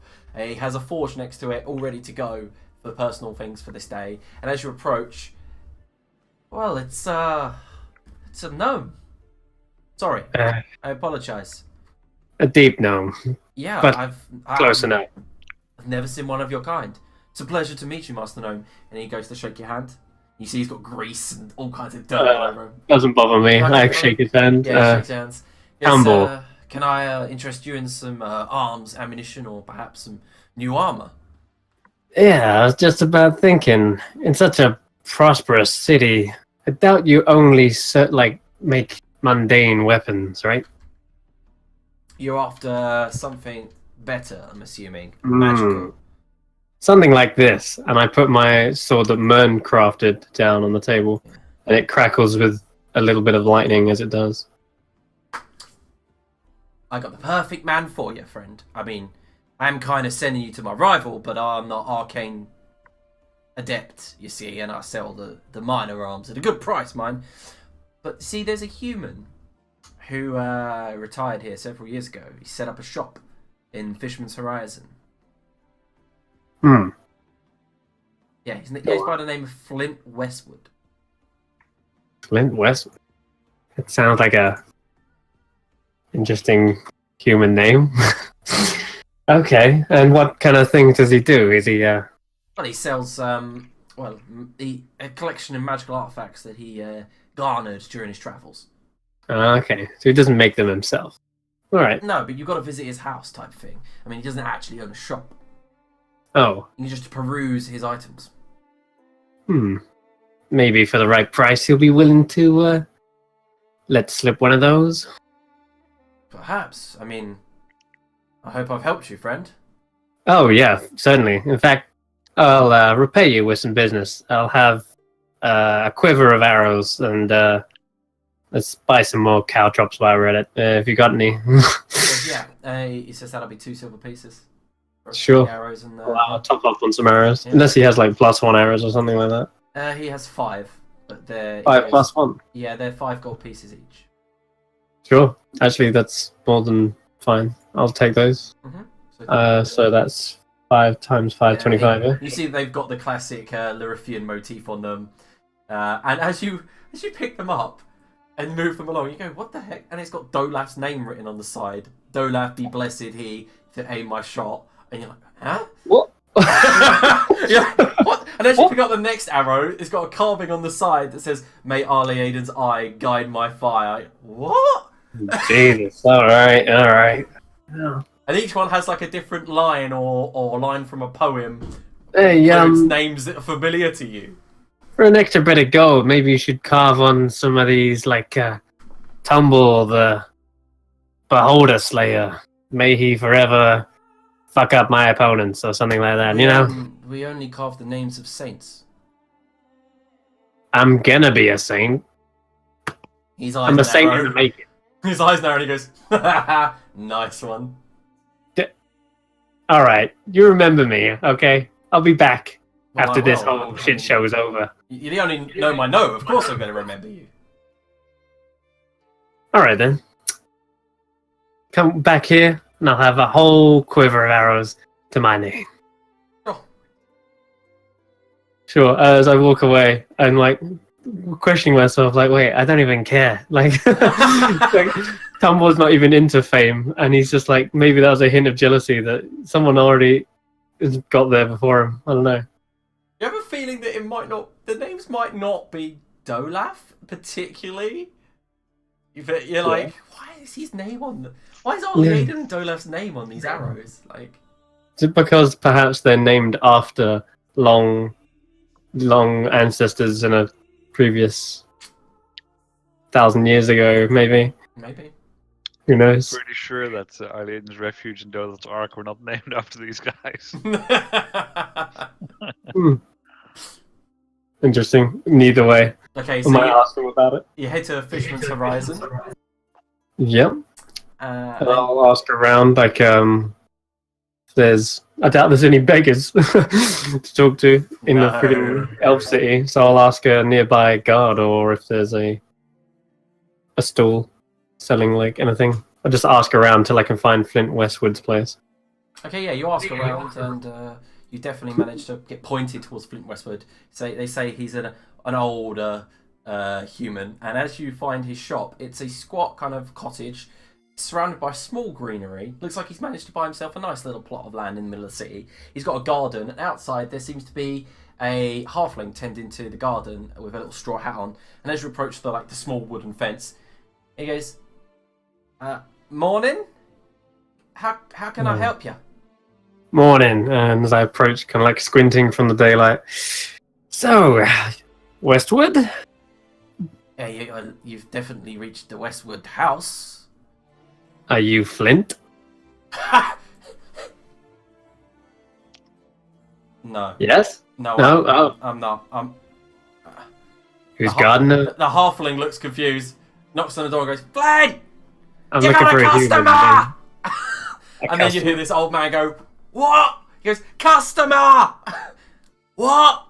And then this old guy opens the door. He's got like a bald head. He's got kind of greys at the side. He's got a bow at like the back. And he's just about to go hunting. And then the halfling goes, you're shouting, Flint! Taps his ears and goes, I'm deaf! Of course I'm shouting! He looks down the corridor. Who's that? Nice to meet you. The halfling goes, this is Flint. Flint! Flint! And you see Flint's not looking at the halfling. He slaps him and goes, Flint! And he goes, ah! You see his lip reads, but he wasn't looking at the halfling. He goes, customer. Yeah, Custard. you can call me that. No, customer! Oh, God. And then this Flint guy goes, oh, you should have said, come on in. Walk in and just looking around, trying to take in his collection. If it Yeah, is it's indeed it's as a legendary mess. as It's a total mess. The shop is just like, it's got carved wooden doors all in the centre. He's got a single room that's like open, several tables all out with a large collection of armour that hang from the walls. He goes, turns to you and he's staring. It's awkward to look at him because he stares at the lower part of your face rather than your actual eyes like a normal person. And he says, yeah, what can I get you? What are you after? Well, depends what you have. Apparently, you got a legendary collection of magical items or weapons. I do have a legendary recollection if you'd like to hear the stories. Not the stories. Just interested in what they can do. I'm a practical kind of guy, so I need swords, maybe daggers. And I can actually use a scroll or two, so... A girl. A swagger. I just stare at him until, like, he realizes I'm clearly not talking about that.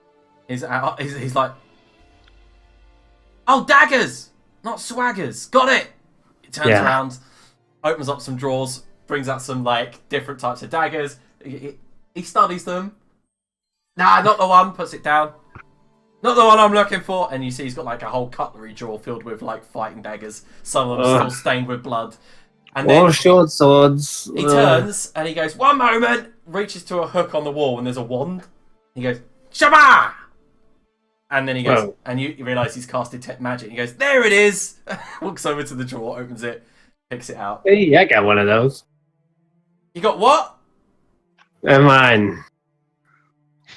Oh, okay. He turns around, brings one of this dagger out and lays it on the ground. And it's very plain looking dagger, except for the runes carved down there its hilt. Okay. I'm going to use my own wand to detect magic and see what it does. Yeah, it's We've both got our wands in it. It's definitely got some necrotic magic going on. Oh shit. Okay. What does this one do? One moment, it had a partner. And then, ha! And then runs over to the other side of the room, opens up a cupboard, and it's on top of a load of dirty plates. He takes it out, brings it over to you, puts it down. And this one has definitely got radiant magic emanating from it. Right. Dark and light. What are these? Yin and yang or something? Ling and Mang? Yeah, that. No! Okay. They're knives. Not for eating with, but for stabbing with. And can they tap this thing? And I pull out the short sword, which crackles with lightning. Probably. You reckon? Mind if I give him, I don't know, a test run? Sure. You said you was going out hunting, didn't you? Yeah. Mind if I tag along? I'll see if what these things can do. You're gonna stab some deer? That sounds inhumane. I can outrun a deer, but I didn't say you couldn't outrun it. to clean cut. I mean, I won't. If anything, it's dishonorable to hunt with an arrow because that's just unfair. No, well, anyway, I don't just let you try it before you buy it. Oh, really? Not really. I mean, here you go. Well, I need to know if they're any good. What if that? He clicks his fingers, and an imp appears on the side, and he goes, and he's all scarred up, and he goes, "No, Flint, no." And he goes, "You can try it on my familiar." And the Flint's like, "No, no." It's shivering in fear. Is that a demon? No, it's a goddamn cat. And he looks at it, and it turns to a cat. I would have. No, I really preferred the demon. Okay. And as he turns to it and clicks his fingers, it turns back into the demon, and he's like, "Flint, please, not this again." Is he saying it in a common tongue? Yeah, he's like, "Please, please don't." Flint. He looks towards you, and there's tears brimming in his eyes. He goes, "Come on, it hurts every time." Could you at least make it seem like you're an evil being I'm stabbing instead of... Can you roll persuasion? It's like trying to eat his own conscience. He goes, giving a shit. Okay. I'll do this. He looks at Flint, and he goes, "But you can't leave me in the hells. Stop summoning me for this." And Flint goes, "No, sure." He goes, and his tail rises up like a stinger, and he goes, I'm scary, demon." Die, foul fiend! And I stab it with the dagger. Roll a hit with the... Which one are you picking up? The necrotic or the I'll radiant? pick up the light one for the divine. Okay, yeah, you grab it and you roll a hit. Nice. Okay, so as you hit, there's a spark of radiant energy. Can you roll your usual damage plus another d4? Okay, hold on. Plus a what of D4? A d4 of radiant damage. A D4, okay. So it goes, "Ptah!" And the imp goes, "Ah!" Falls back into the plates. They go everywhere. Sits up, and you see there's like a black, and he's like nearly dead. You can see he's like, He goes, "You could have at least killed me in one. What's wrong with you? Oh, you prolong my suffering." And he falls onto the side. I'll throw the dark dagger at him in the forehead. Okay, roll a hit. Uh-oh. It goes wide, and it sticks into the wall, and he goes, "Why, taunt me?" And Flint picks up a warhammer and goes, BAM! And just hits the imp on the head. It just goes poof into magical dust. And he smashes straight through his side, lifts the hammer up, and he goes, "It squashes things." Oh, okay, that's just actually a massive hammer. Okay. Yeah! I took this off of a friend. She died. Oh, shit. I'm sorry. It's okay. Sorry about the familiar as well. Here, I'll pass him. Was it 10 gold to resummon a familiar? He goes, "Don't worry, Pickles is fine." Okay. The daggers are pretty nifty. I'm gonna take some time to maybe look them over. And are they attunement by any chance? They're not. No. Okay, so all they do is 1d4 One necrotic. does 1d4 necrotic, one does 1d4. Yeah. Radiant. And they're 400 gold pieces each, he tells you. Well, not bad. It's better than a mundane short sword, my offhand, because it would be magical. But okay, all right. Is there anything else worth mentioning around here? Oh yeah, plenty. Okay. Well, maybe I'll pick something up for the other guys as well. They use bows, arrows. It shows you. It shows you a big set of armor. It's ringmail, big, old. You can see it's definitely shaped for the bigger person, a muscular or like tall individual. And he goes, if you happen to be traveling through a blizzard or you're hit with one of those spells that freezes your nuts, this will definitely help. It's a medium armor. No, it's large. It's quite big. Heavy. No one near. Well, it is no pretty one. heavy. It's ringmail. Okay. No, we don't want armor. No one in our group really wears it. What? Who doesn't wear armor? Ones who are scrawny or ones who can't cast spells in it. What about this one? And as you're standing there playing with the dagger, he brings up an axe and just slams it straight in front of your face, nearly taking off your nasal hairs as it lands in the table. And immediately, it just, like, you see this gleaming battle axe with runes and all inscriptions up it. He goes, It's a better battle axe than a normal one, isn't it? I did mention bows, arrows. Nothing about muscle-bound, raging barbarians. We would not have a use for this thing. Really? Uh-huh. Could I interest you in some potions? Potions, yeah. Okay, let's move on to potions. Go. Brings out a set, nearly smashes a load of them against the table. He goes, opens up the lid. And then you see they're in some folded paper box. He hasn't really bothered to secure them. Tink, tink, tink, and he just kind of shows you about a dozen potions. All right. Mind if I rifle through these? It's okay. I know what they are. Uh-huh.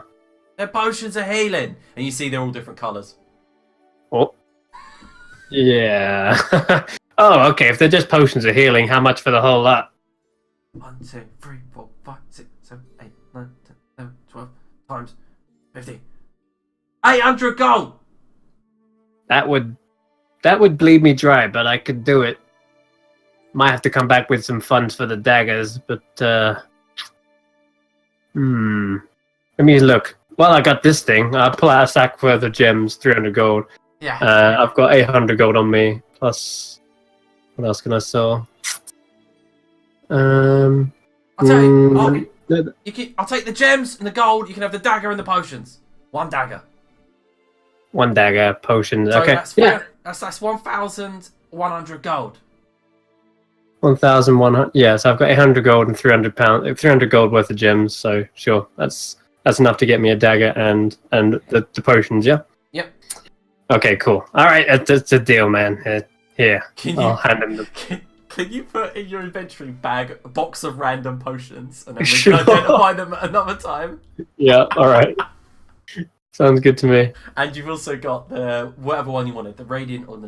This is a real gamble because they could be really shit potions, but with so many different colors, I'm thinking these are probably worth more than healing potions. So Maybe. let's hope. All right. Regardless, I can really make use of potions with fast hands, so they're good. Anyway, all right. I'll take the divine one. Yeah. Okay. He goes. You can have this one. And he slaps it down on your hand, and he gives you a sheath, and he goes, "Sheath is free. Don't worry about that." All right. What time are you coming back from your hunt? Did you just call me a cunt? No. You're hunting like this. Oh, yeah. Sundown. Okay. All right. I might be back. Anyway, thanks for the dagger, the potions. I'll get out your way, and I'll lift up the tray of potions. It's like a small. It's like an origami box. He hasn't actually put it made out of actual parchment paper. He hasn't actually put it in a wooden box or anything. If this gets wet, your potions are falling out. Thank God it's a nice sunny spring day. I'll walk outside with them and just find a nice little park bench or a little place to sit and taste them. Okay, we'll get to you in a second. Okay, so Dolaf, you've headed towards the Air Spire Towers. Yes, indeed. And there, my friend, you have found the entrance to your tower. You know, the one you personally own. The doors are locked, as always. You're not there. But your father's tower has a bridge going to yours from about the top floor, the garden district. So you can head up your father's tower if you wish. Yeah, let's do that. Okay, so you, as you go to walk through, all the guards kind of step forward to block you, and then they all just kind of go, "Oh, don't."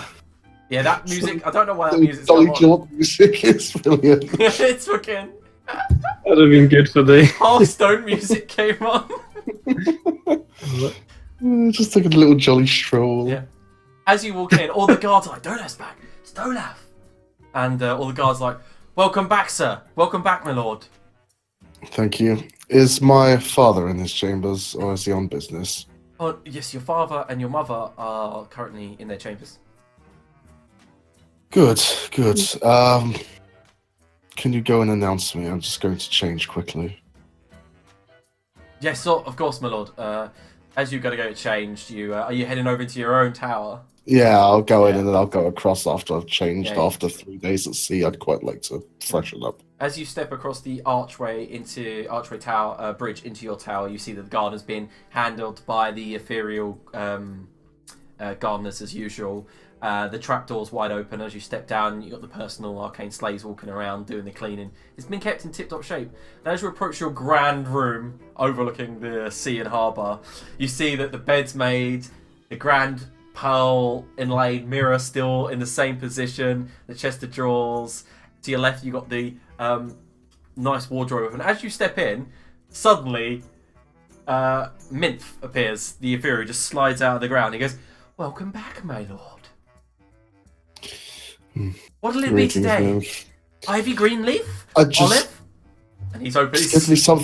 Just get me something to meet my father in. He's something that through won't displease him. the clothes, and he goes, "Something very formal, then, my lord."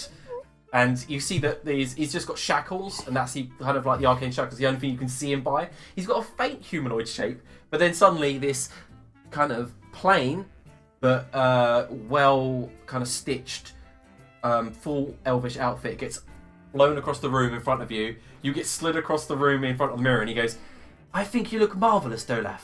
You should wear this one." That'll do fine, thank you. My wife, I believe, is still at the docks and will be getting pissed very soon. Could you make sure a guard brings her here immediately? He slides in and goes, "I did hear you were married." Less of the chit-chat and resolve the situation for me, please. He kind of giggles and goes, "Oh, Diana is going to be super jealous." Sooner the better, please. Yes, of course. He slides off. And I'll just not in the mood. I just want to get changed and go see my father. As you are like getting changed, you feel the presence of more ethereal guardians as they begin to cast prestidigitate all around you. You're like, "For God's sake!" Like they're like fussing over you. Yeah, I'm just gonna get out of there. You haven't been used to this in like nearly a year. You're just like, "Oh, for God's sake!" They're like proper fussing over you. Mm-hmm. You used to be used to this. I've been away a long time, and I have pressing matters, severely pressing matters to deal with. Anyway, how do I look?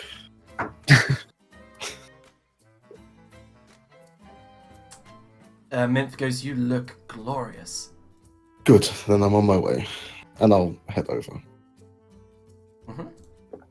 Old habits die hard. Okay, guys, I'm gonna have to reload Roll20. Everything's just died. No. Oh no!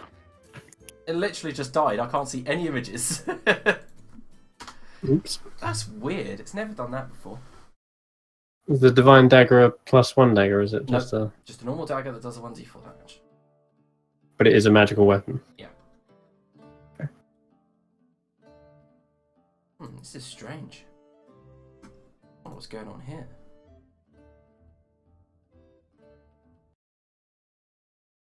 One moment, I'm just reloading the game.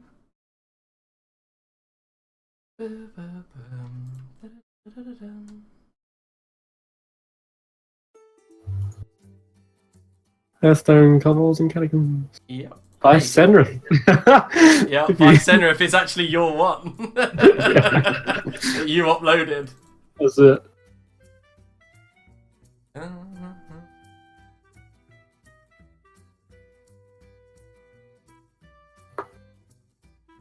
Okay, so Dolaf, you go to meet your father, I'm assuming. Mm-hmm. Your father meets you just at the top of his garden as you are climbing over. And Minth behind you is going, "It's okay, sir. I inlaid your outfit with delicious aromas of his favourite scents. Don't worry. I'll put him in a good mood." And as you walk across, you hear, "Dolaf!" And Minth goes, "Apologies," as he disappears. Father. "I'm glad you are safe, son." And he walks across the archway to meet you in the middle, wind whipping at both of your outfits as you are about, 300 foot above ground? I assume you saw our approach. Yes, the moment Vega arrived, and without you, I scried you instantly. I saw what you were doing. Noble.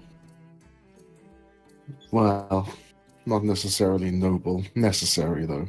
I do believe we may have lost our foothold in Bandland now. Unfortunately, yes. Temporarily, I hope. But I have a plan. Somewhat. But it requires the assistance of Larithia. You know I only have certain sway in the Senate. Yes, but we have very capable men here, and I have, while not necessarily capable, 200 enthusiastic, at the very least, people willing to fight. I heard that my brother has returned from the sisters. He's on his way. You He's know on how his way, he is he? He refused to take the portal. That's because he wants to stop in the taverns along the way. You know it more than me. I thought it was just because he wanted to ride his horse. He told Mother it was because he didn't trust magic. Yes, well, you know what him and Mother are like. Anyway, besides the point, these men, they need training. Training? As in Yes. elvish training? Yes. Oh, I see you're serious. Unfortunately, yes. But let me explain the situation as I understand it. And I'll sit him down and run him through, like, everything. Okay, so by this time you guys are sitting on a bench on his rooftop garden. Your mother also joins you, kisses you on the forehead, and begins walking around the garden, talking to some of the servants, just generally wanting to be in your presence by the looks of it.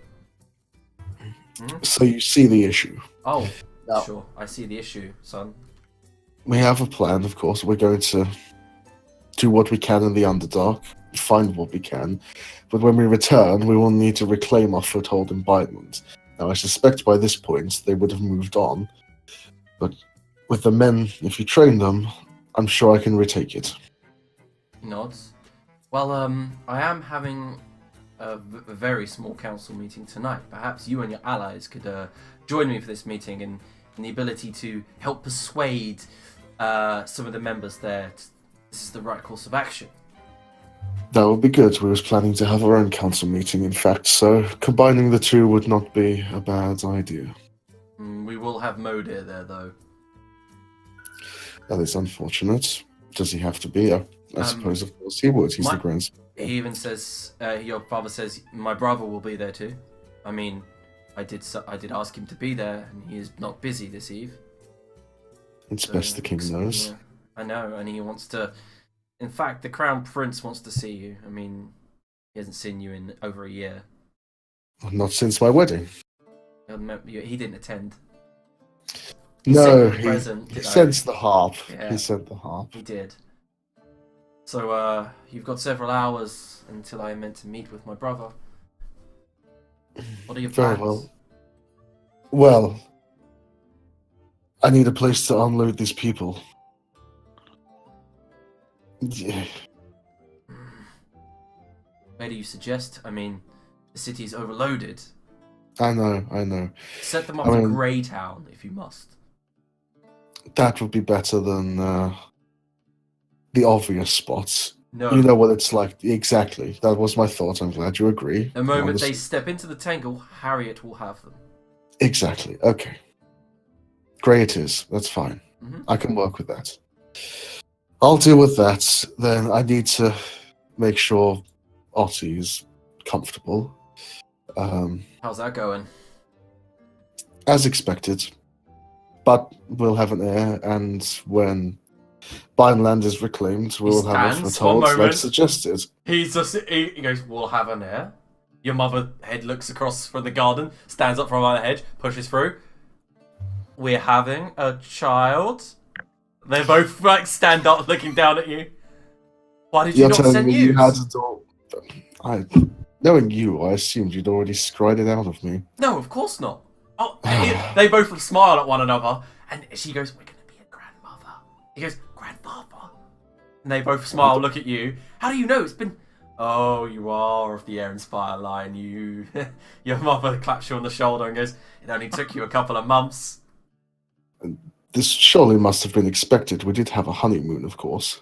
Yeah, but they look at one another. They share some sort of shared knowledge between them both. about obviously how long it took to conceive you and your brother, and they're like, there are some benefits to marrying a half-breed after all. Yes, well, we didn't fight in the bedroom like I suspect you bloody two did.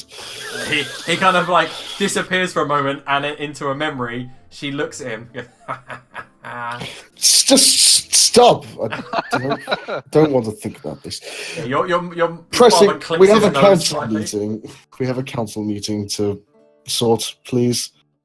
Yes, straight on it. And as he clicks his fingers, moves his cloak around him like Doctor Strange, just kind of just disappears. She goes, oh, magic.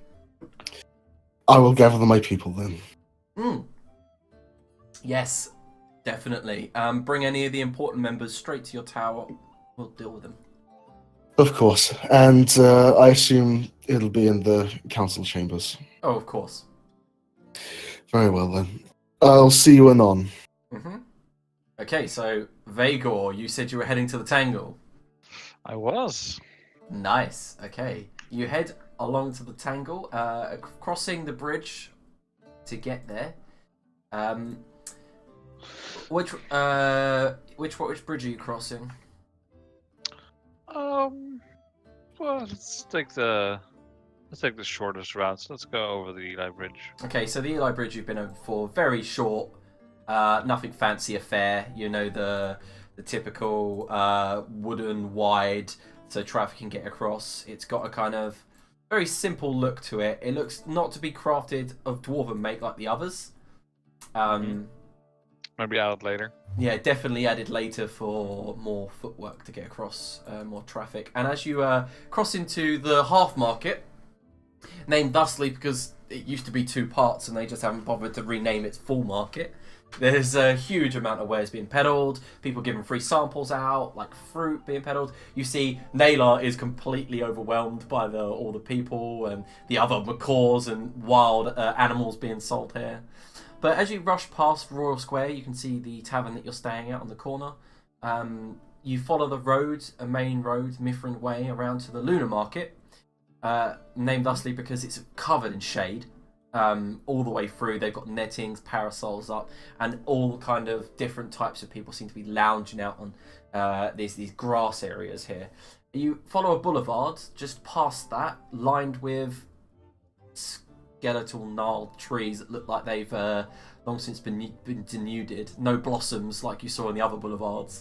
And right ahead of you is a wide open area where people are just bustling to and fro. Everyone here seems to be of different race, whereas previously you were just seeing elves, half-elves and humans.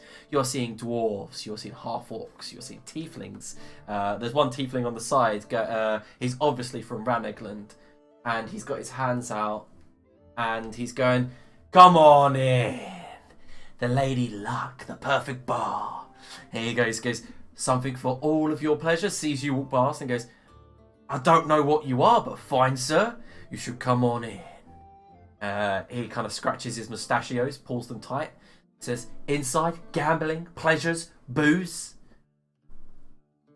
Everything that I did not want from a place to relax. Thank you very much, but I'll be moving on. He like runs his hand across his sweat-back horns. To your left, though, you do see there is a rather large kind of dais, like where people stand, and you see that there is a bunch of people crowding around it at this moment, just looking up at it. Some of them are hushed whispers. There's maybe about 100, 200 people crammed into this square. Picture what the 5 points look like in Gangs of New York. You've got that kind of aesthetic going on, with wooden buildings, really low squat, muddy roads. Yeah, this is a bit better, but still not great. So, keep going. You're gonna keep going? Across the square and try and get into the quieter parts. Okay, so as you head through one of the alleyways, heading into the kind of cramped areas, you do find another kind of open square, which resembles a muddy park. It's smaller than the open area, but then you do hear some cheering going on from the square, maybe about 100 yards back, and then you hear a woman's voice with obvious magical tones begin shouting. From around you, some of the children look up and go, oh, it's her! And they begin running off towards the square.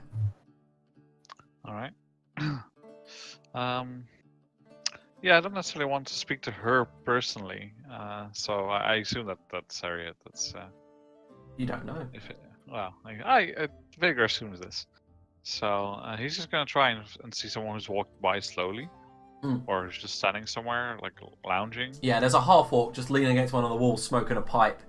Maybe middle-aged. He's got a kind of rough tan look to him, and he's kind of staring you up. You look strange here. He's never seen a furbolg. Mm-hmm. Takes the pipe out, just chews thoughtfully on his own thoughts, and goes, "You looking for something?" Perhaps, yes. Perhaps you can help me find it. I'm looking for some information. Well, information I might be able to give you. Very well. You see, I'm not from around here, and well, I gather that you have the same issue with. You don't exactly feel welcomed by the people of this city. Well, people, you know who I mean. Yeah. Well, I do know what you mean. I mean, where are you from? Well, from somewhere in the wilderness. Fair play. It matters more what it is than where, geographically, I feel. Well, Wilderness is wilderness everywhere. I came straight from Ragnarok. Hmm. You know, straight from that area after Camp Shatter. I fought in Camp Shatter. And he, like, lifts up his arm and you see he's got, like, scars all up his back. Because I was there during the flame wave. And why are you here now? Ragnarok ain't no place to be for a half-orc. Not if you don't want to be a mindless droll or a slave, that is. Well, I didn't necessarily mean why you're not there anymore. I meant why are you here, specifically now? Well, I didn't want to go to Torrent, that's for sure. And I didn't want to go to Bindland, Civil War and everything. Only made sense to head to Lyrithia. My original plan was to get on a boat and get the fuck out of here and go to the Broken Realms. But that's out of reach now too. I see. And how is life for you here? Fine. I mean, I'll make do. I make about 8 copper apiece at the tannery. I see. Well, I'm considering where to stay, but it seems it's pretty crowded here. So what exactly makes it better here than out there? And I just point towards a wall, like a nearby city wall. Well, the wilderness in Lyrithia is unforgiving.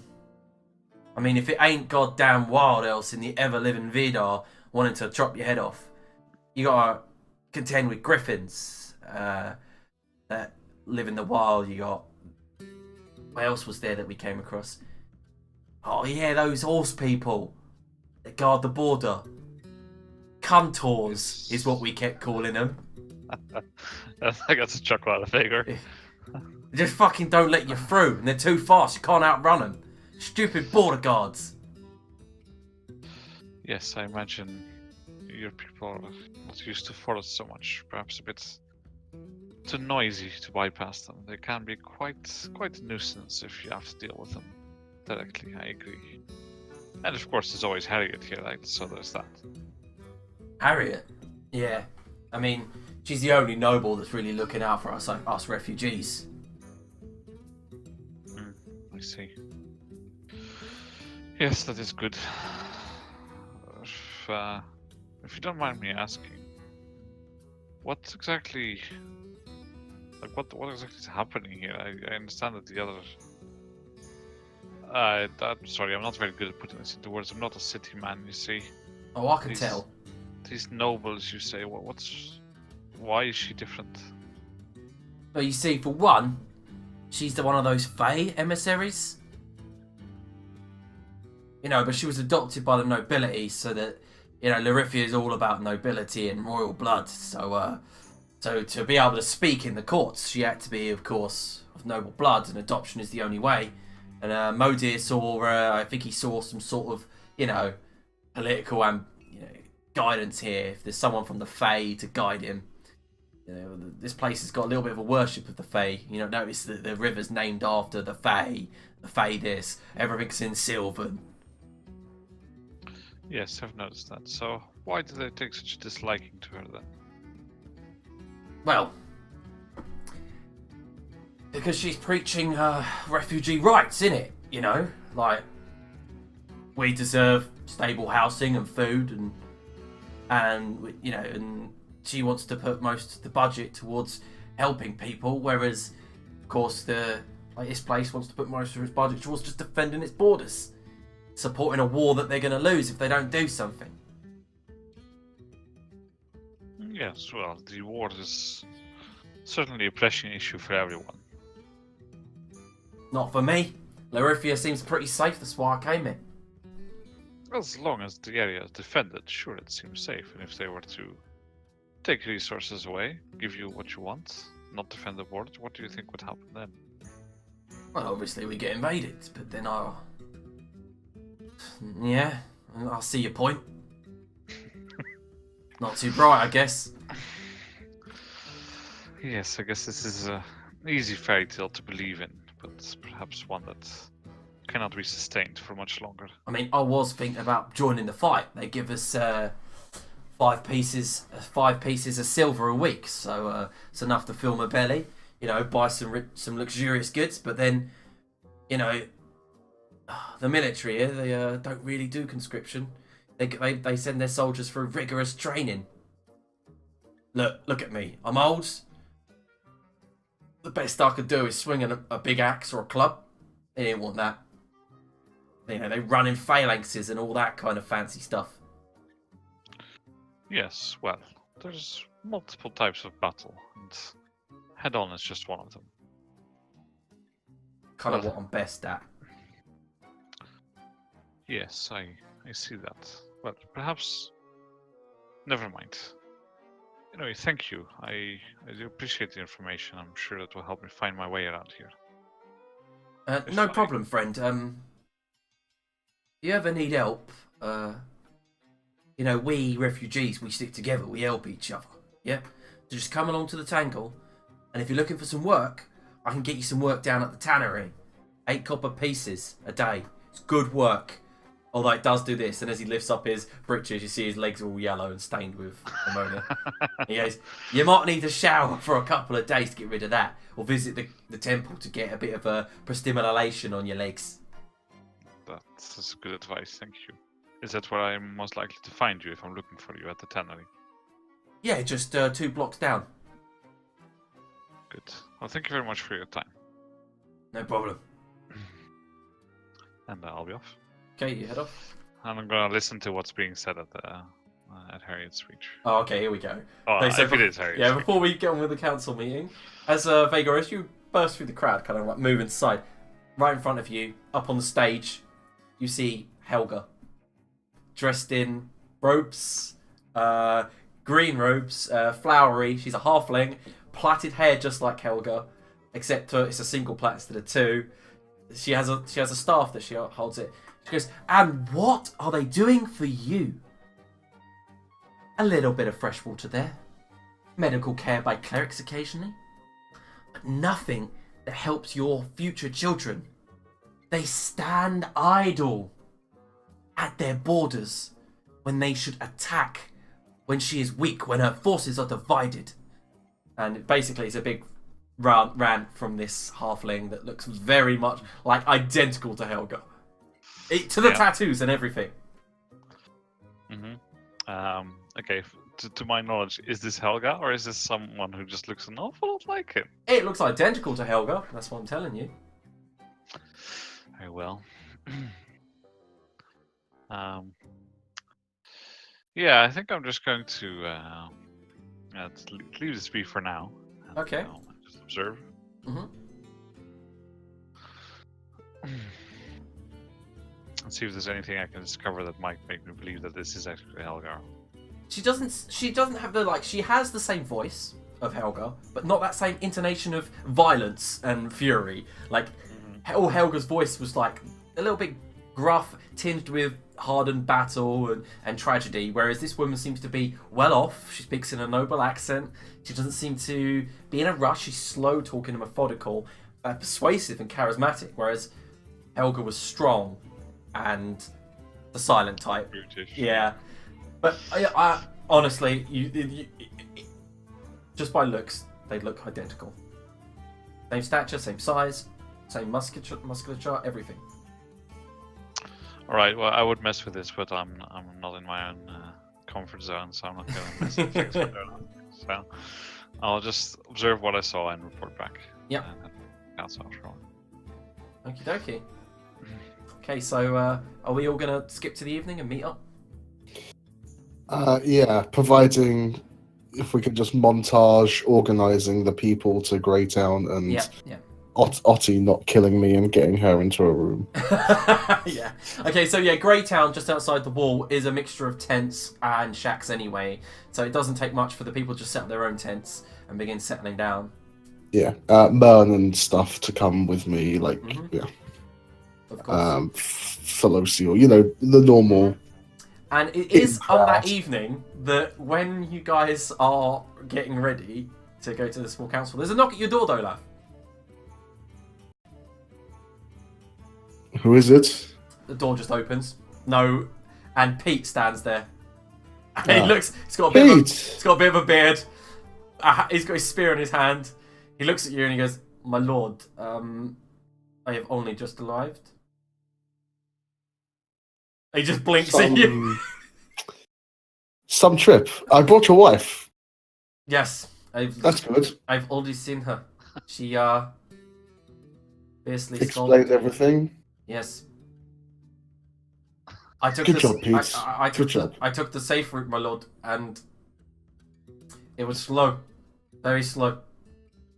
Unfortunately, we didn't have the option of the safe route. I left 3 days before you. Yes.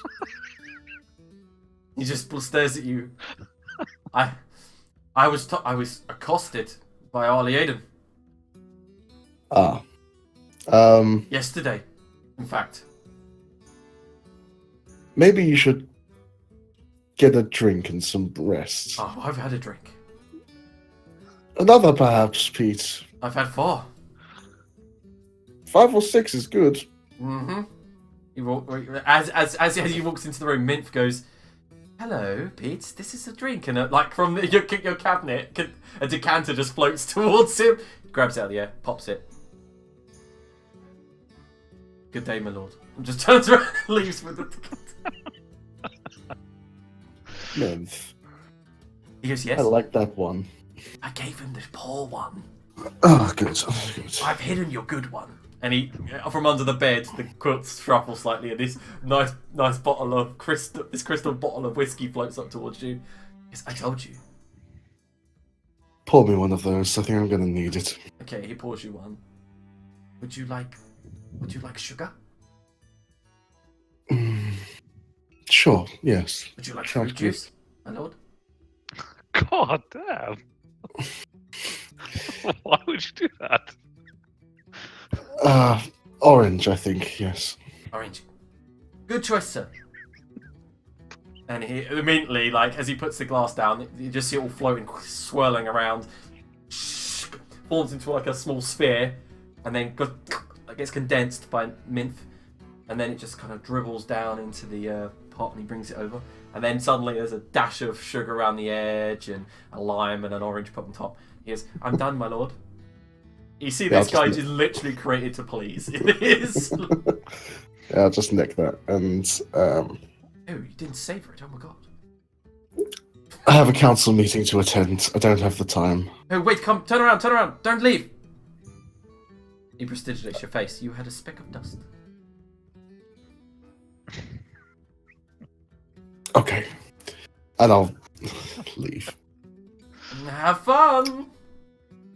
I'll find the others wherever they may be. Okay, so as you are walking down towards where Tumble would be and Vega would have been maybe eating dinner, and you two have never had such lavish food. You've got this long table filled with food that you would never need to eat.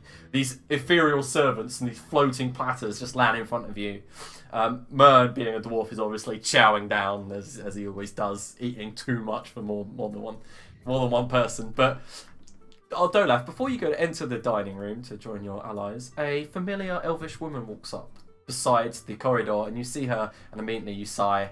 And Diana, Uniserene, stands there with her arms folded. Her long, beautiful golden hair flows down around her feminine form. She's wearing this really gossamer light outfit that doesn't give away much of her body, and she stands there and goes, "So you got married, did you, Dolaf?" There's the axe. I did indeed, yes. I assume you heard the news. How are you, Lady Diana? Oh, I'm fine, Dolaf. I'm very fine. When you disappeared last year, I didn't know that you'd be coming back married. Do you remember the times when we were young and we were promised to one another? Of course, your father's tried to push forward his political goals as always. As you call it, yes. Yeah, you understand how these things work. Our kingdom runs upon it. Alliances must be made, and in case you haven't noticed, we are at war here. She steps towards you, her bare foot slapping against the marble floor of your father's grand tower. She reaches you, she whispers into your ear, "Well, she's only a half-breed. She'll die sooner than later." Oh, shit. Oh, guys, it's like full Game of Thrones. Sounds awkward between the elves, Vhagar. Just by the door. Yes. Mayhaps, Lady Diana, mayhaps. I hope you have a pleasant evening. And I'll wander off from that conversation. Yep, as you open the door, Tumble and Vhagar and Moan just look down at their plates and begin eating. Yeah. Just awkward, like...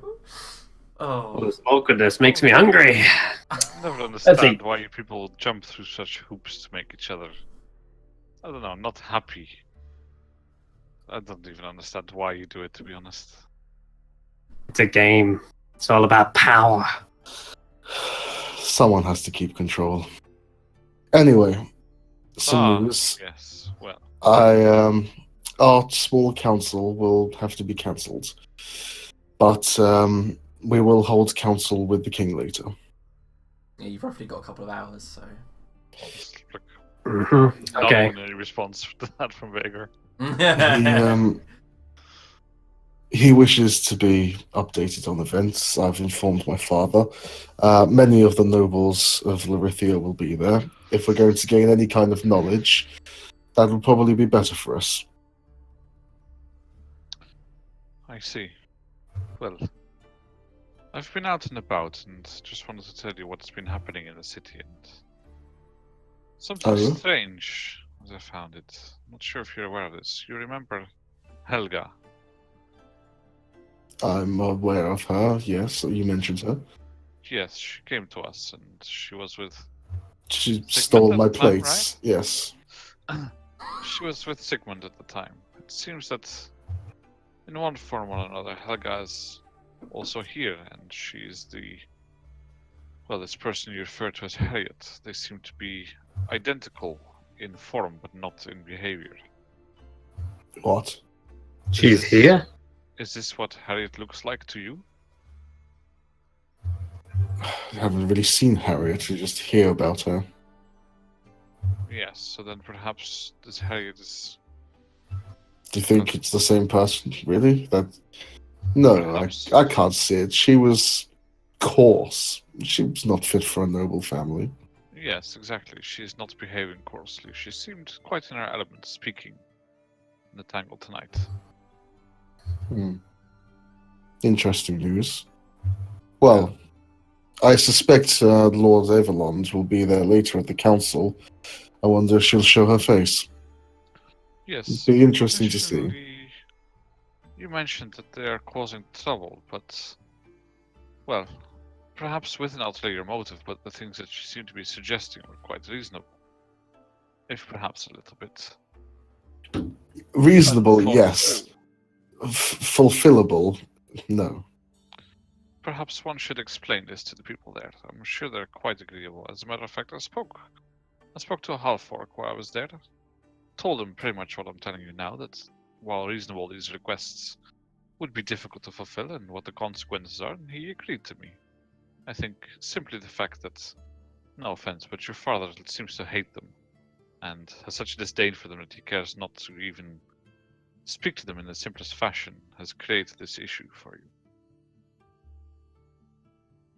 I could see that being the case, yes.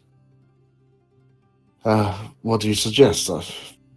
I mean, honestly, a bit of civil unrest is really the last of the issues at the moment. For us, anyway. Yes, well, perhaps having a varied group of allies might come in useful somehow. It would be better than having them against you, would it not? I'm sure the resources required to speak to them for some moments would be far less than dealing with civil unrest. It's fair, let us raise it in the council meeting. Maybe it'll fall on deaf ears, but you put a good point across. Perhaps you can convince them. I will back you. Very well. Additionally, this orc seemed like a reasonable bit old for the fight, but seemed to have been in a few fights and perhaps give us a perspective on how things are going. And, well, to be honest, I feel a bit bad for him. He's clearly a capable man and is up to his knees in tannin every day, making pretty much nothing while the rest of the city lives in splendor. Okay. Well, maybe there's some way to tie this together. I mean, it wasn't an easy sell in terms of training the people from Vineland, and I'm sure the only reason my father agreed to it was the fact that they would go back to Vineland. Mayhaps if we can talk these people into maybe receiving training, give them a bit of what they want, and give them a home in Vineland, that would solve everybody's issue, maybe. I don't know how I would necessarily feed them, but if they can work, I suppose. I don't know. It would take more thought than I can really give at this hour. Okay, just for that moment, there's a... at the door. Yes? Door opens and Infling is there. But behind him is a man walking in with an unmistakable clip of a walking stick. Infling says, "May I introduce Valiant and Erinspire?" And he bows and leaves. And both Tumble and Vagor see this old elf, perhaps nearing the end of his life. He's got a bald head, he's got kind of an aquiline nose with a mole on the end, and as he walks in, his bright blue eyes, ice blue eyes, regard you all, and then he cracks out a toothless smile, and goes, "Don't laugh! It's been so long, young man." And he walks in, goes, "You've made new friends. I always said you'd be a friendly one." I have indeed. In fact, one of them very much wished to meet you. And I hear you got married, you old dog. Oh my! He goes, "Oh my God! You should have seen Diana. Her rage was beautiful. Oh, it was funny. It was so funny."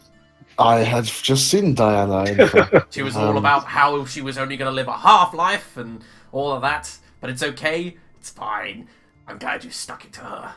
Unicerin bitch. And he sits down, begins eating, and he goes, "This isn't good." Begins crushing some of the apples.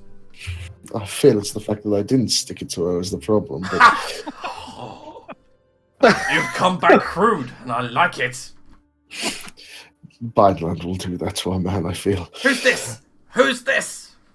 This here is Vagor, and here we have the gentleman that wished to meet you, in fact. His name is Tumble.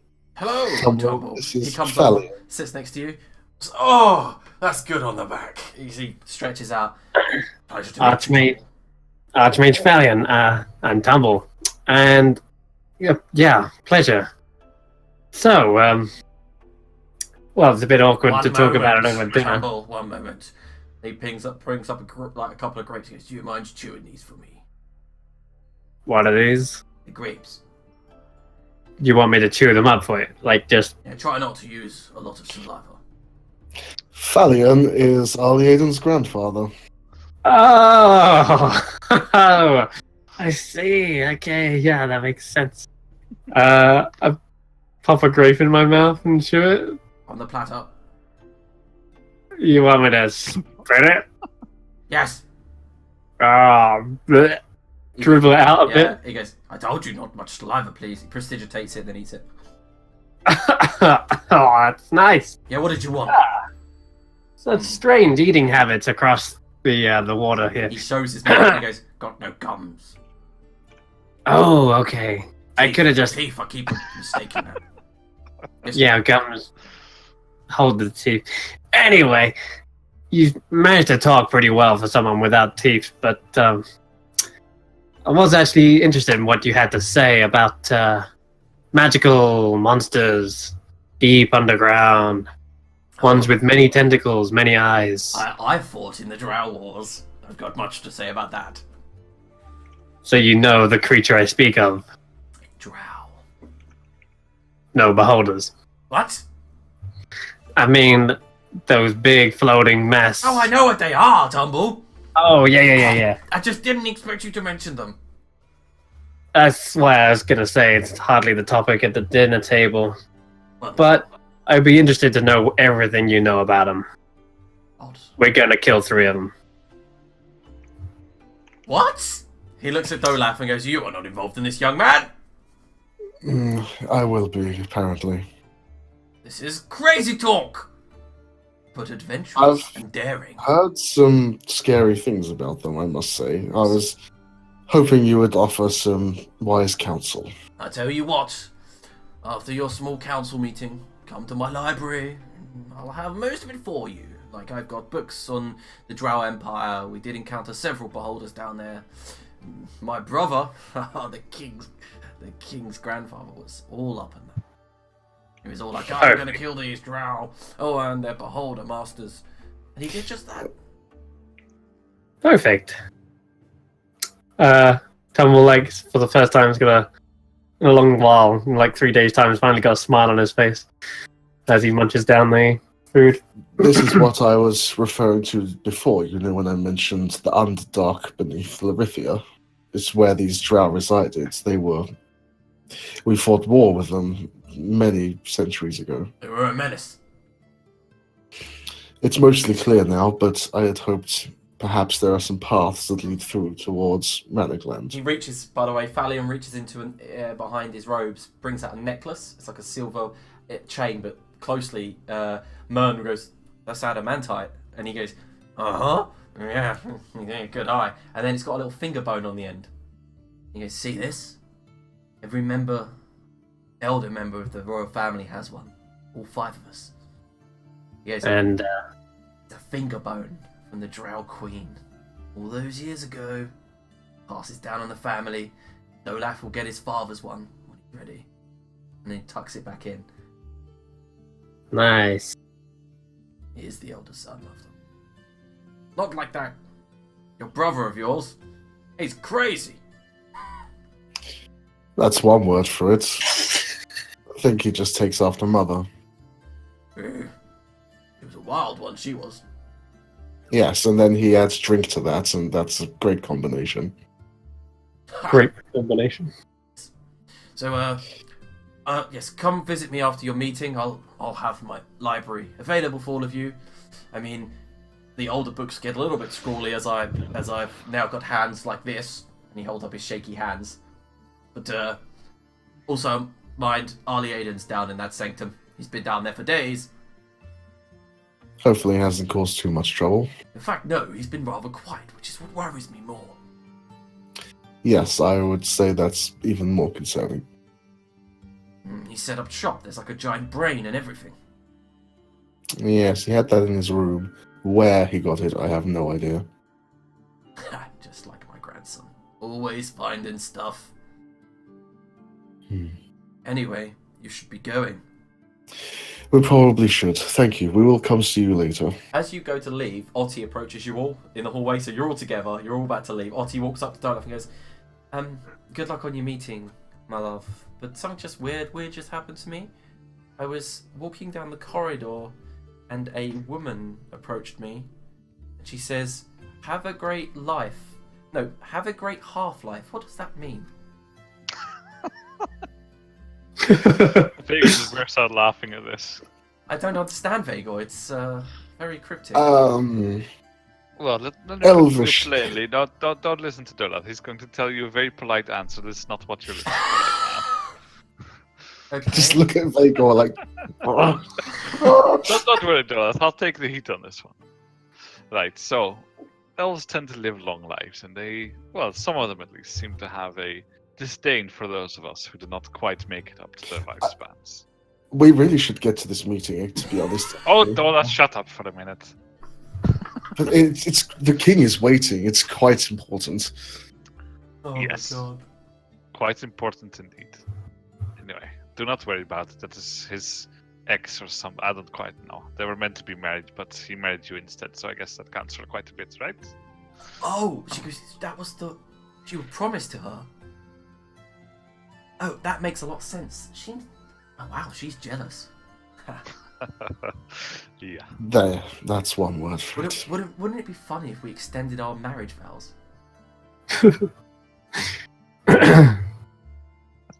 Anything you like, dear. But the council meeting. Yes, of course. So she goes, good luck. I mean, you're of course more than welcome to attend. She shakes her head and says, no, your mother wrote me into all kinds of things. Yes, I suspect she probably wants to talk a lot. They did here You know, earlier. she wants me to go to the Grand Seldering Temple so I can discern the gender already. Like, you can do that here? That's doable, yes. Okay, I'll go. I mean, don't feel pressured, but she's probably going to ask a lot of things. That's fine, Anyway, go, quick. Yes, thank you. Love you, dear. Bye. Scurry. Okay, so you guys are led from the towers down to the ground level, across the main city, and through the great gate to the Udician Palace. And here, you just see the massive amount of spires, the white marble walls, the glittering gemstones just marking every doorway with magical arcane barriers. And as you're led through this maze of corridors... Tumble, no, come on, Tumble, let's go. Yes, sir. Yep, and as you approach the main throne room, outside are two royal guards, and Dolaf, you recognise these type of guards. They are Eldritch Knights. They are the epitome of the royal guards. These guys could probably cut you all down within a matter of seconds. They are trained to be... Well... they are trained to be and they eye you up as you approach, and you feel like an arcane magic wash over you all as the door opens, and you are introduced one by one. It says, Lord Tumble of the Underdark, and as you walk in, a man beside you... Lord. Yeah. Lord Tumble of the Underdark, you may approach your seat. And Tumble, as you walk in, and all of you see, at the head of the table, sitting in a marble throne, is an elf of middling years with grey sideburns that travel down into plaits down the side of his head. He has a rather pointed chin, accentuated by the pointed goatee that is salt and pepper. His ears are rather large compared to normal elves, swept all the way back. His sides are shaved, and his head's the middle's plaited all the way down the back to his waist. And he has his hands steepled in front of him like this, and you see King Udician Kaling Erenspire, the king. Beside him, Crown Prince Jazlan Udician Erenspire stands there, who, by the way, if you had seen him out in the wild, you'd think it was Dolaf. You would just be like, wow, they look identical. Really? And the Crown Prince winks at Dolaf and goes, like, let's have a drink afterwards. And the king looks up at him and he just goes straight. On the left of the king, Tumble, you see Adowin Erenspire, Dolaf's father. To your right, you see an old elf with a pot belly, tattoos on one side of his face. He's got a bald head and missing the top of one ear. And Dolaf, you recognise that as Modit Evelond, Harriet's adopted father. And he goes, as you sit beside him, Tumble, your seat is literally right next to Lord Evelond. And next, we have Master Vagor of the Wildlands. And you are led to the seat next to Adowin. And Adowin goes, greetings. Hello. And Lord Dolaf Ehrenspire, here to the Ehrenspire Towers, and you are led to the south side opposite the King Dolaf. Minutes after that, you have Nalia of the Phalanx people, senator and officer of Mithrin Gateway, and she is in replace of Lord Jacqueline Fusilian. You see her walk in, all proud, all pride, all beauty. She's the type of woman that people listen to. She's got a great sword on her back, which she hands over to one of the guards. Like a woman after Felosial's own heart. She sits down, lounges into the chair right next to Tumble, and goes, "Ah, a gnome. All right, mate." Hey, what's up? Yeah. She immediately reaches into the middle, pours a glass of wine, looks at you, Tumble, and just fills yours up as well. Sure, why not? She leans in and goes, "You are in for some boring times, mate." Really? I thought this was supposed to be the important part. The king is staring at her, but she goes, "My lord." Second, everyone's waiting, and your father looks completely embarrassed, and then the doors swing open, and without introduction, your brother walks in, Dolaf. And he's like fresh off the ride.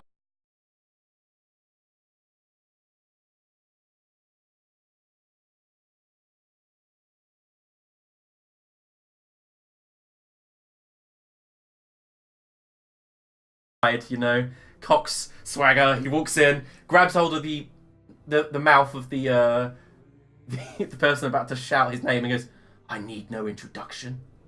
Throws him to the side slightly, bows, and goes, "My lords and lady," as he looks towards Nalia.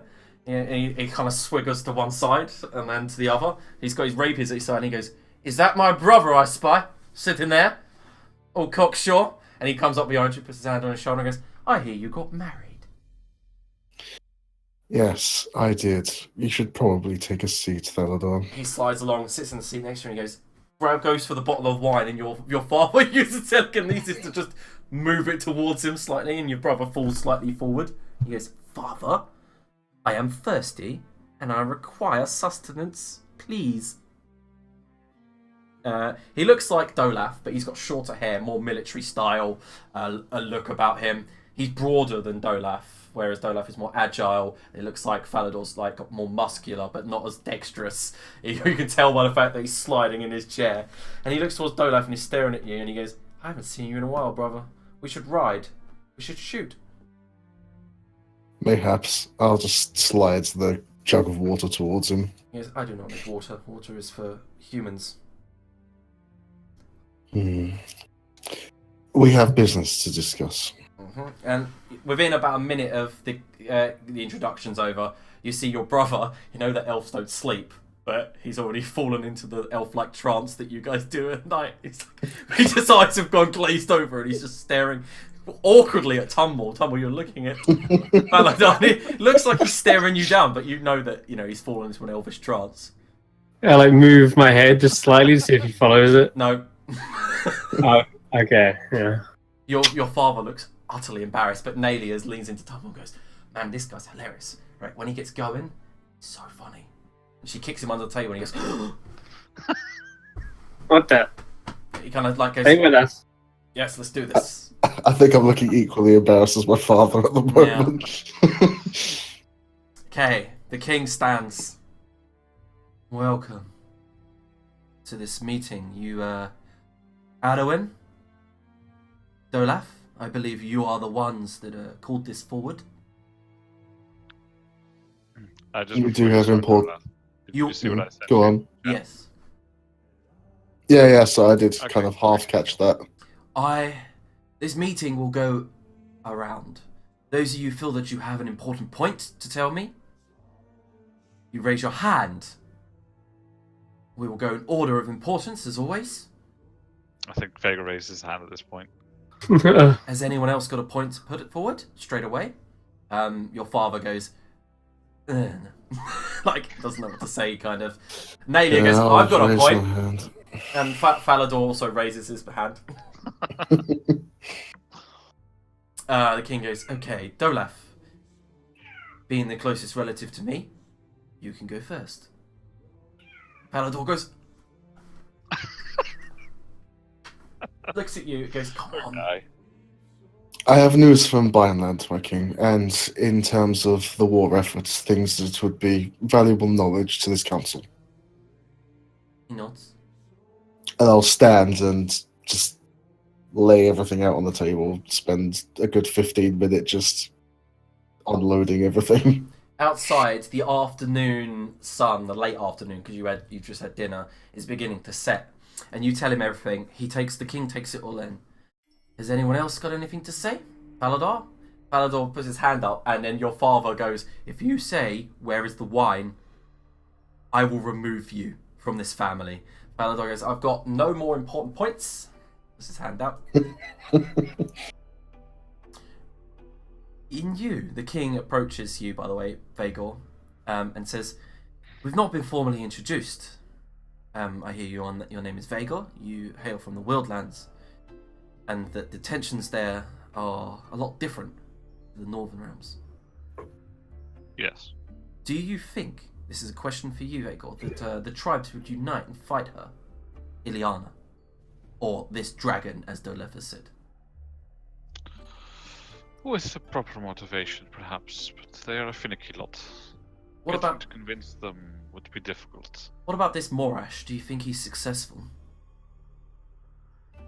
At Uniting the tribes, hiring mercenaries like Dolaf just said. well, perhaps. It is difficult to tell exactly where their alliances lie. Eventually the tribes will mostly act in their own benefit, even if paid to do otherwise. They are a traditional lot, and will look out for their community first. I see. But eventually we must convince them that they don't fight or defend themselves, then surely disaster will come to their land, just as ours. Indeed, and if I may, this leads on to my point exactly, and then I'll go and explain what I explained to Vega or to Dora before about what I think should happen with the refugees in the city. Okay, it's a fine idea. Finding the coffers to do it is difficult. Look at it as an investment. I'm pretty sure it's costing you money to have all this part of your beautiful city used in unproductive manners mostly. Goddamn city's made of riches. I say under my breath. My king, you're aware I now hold title in Binelands. I would be happy if we could persuade them to take these people back with me there once the war effort is over. Oh, that was the plan all along, wasn't it, Adowin? And your father looks rather sheepish. He goes, yes, my king. I mean, you agreed that we would attempt to at least gain land and advantage there. The king looks across the table towards you, Dolaf. It says, I do believe Dolaf is in the position to become king of Bineland. And he looks towards you.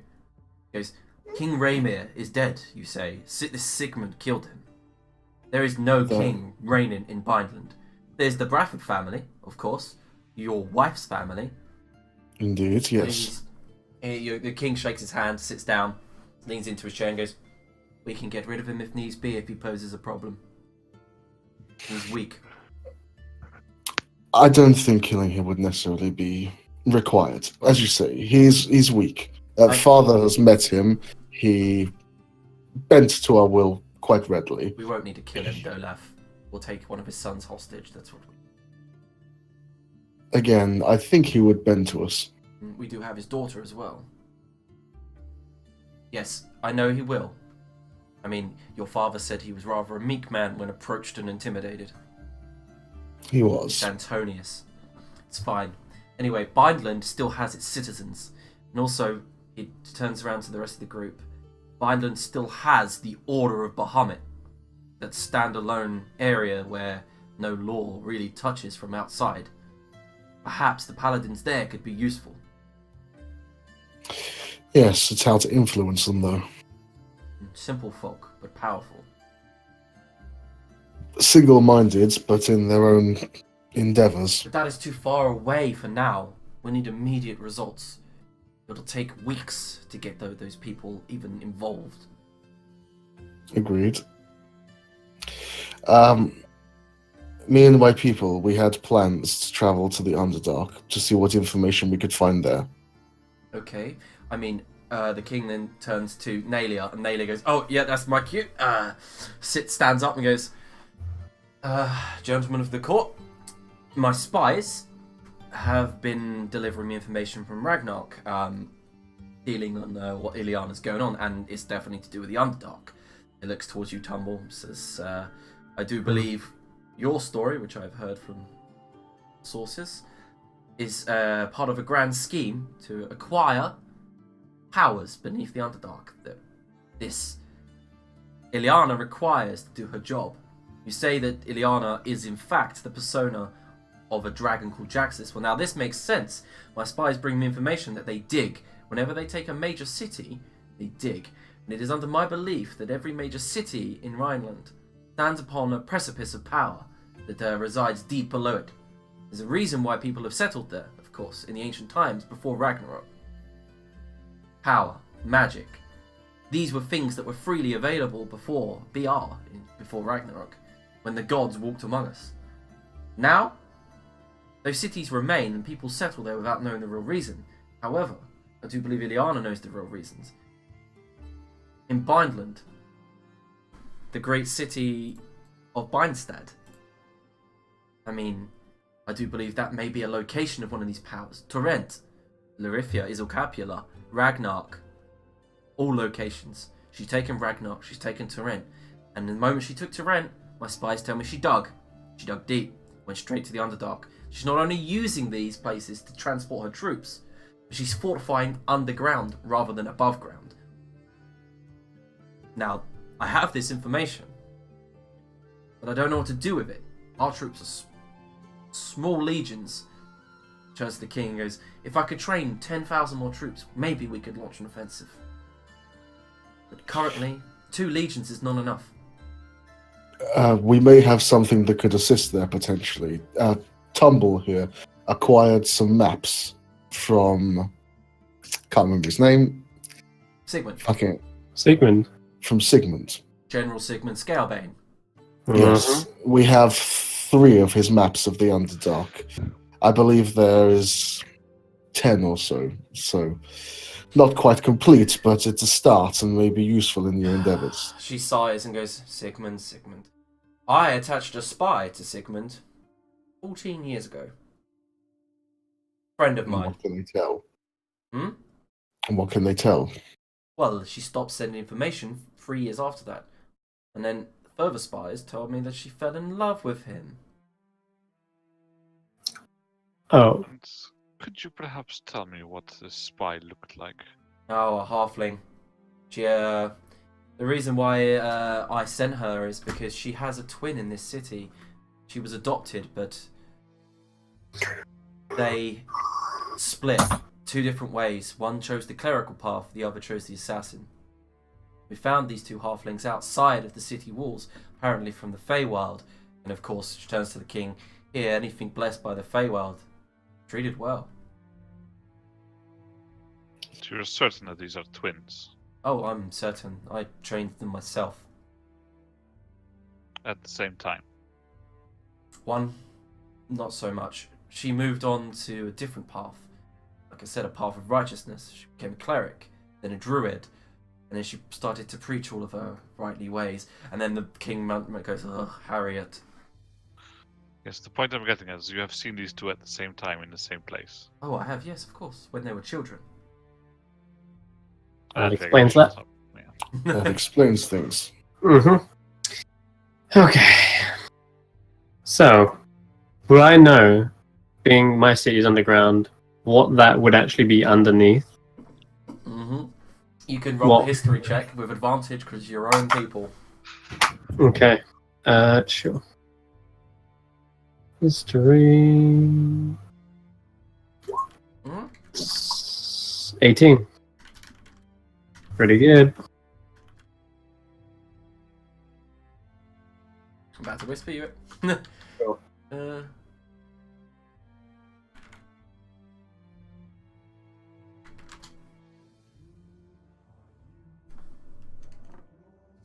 That's it's above it. Sorry, so that's what's below it. Yeah. What was above it? Oh, what was Do I above know? it? Above it was more Underdark, places that you farmed, the Myconid colonies. Okay. Yeah. And then like on the world map, like sort of stuff. Oh yes, definitely above it was Blazingdale and that area, and Sunless Citadel.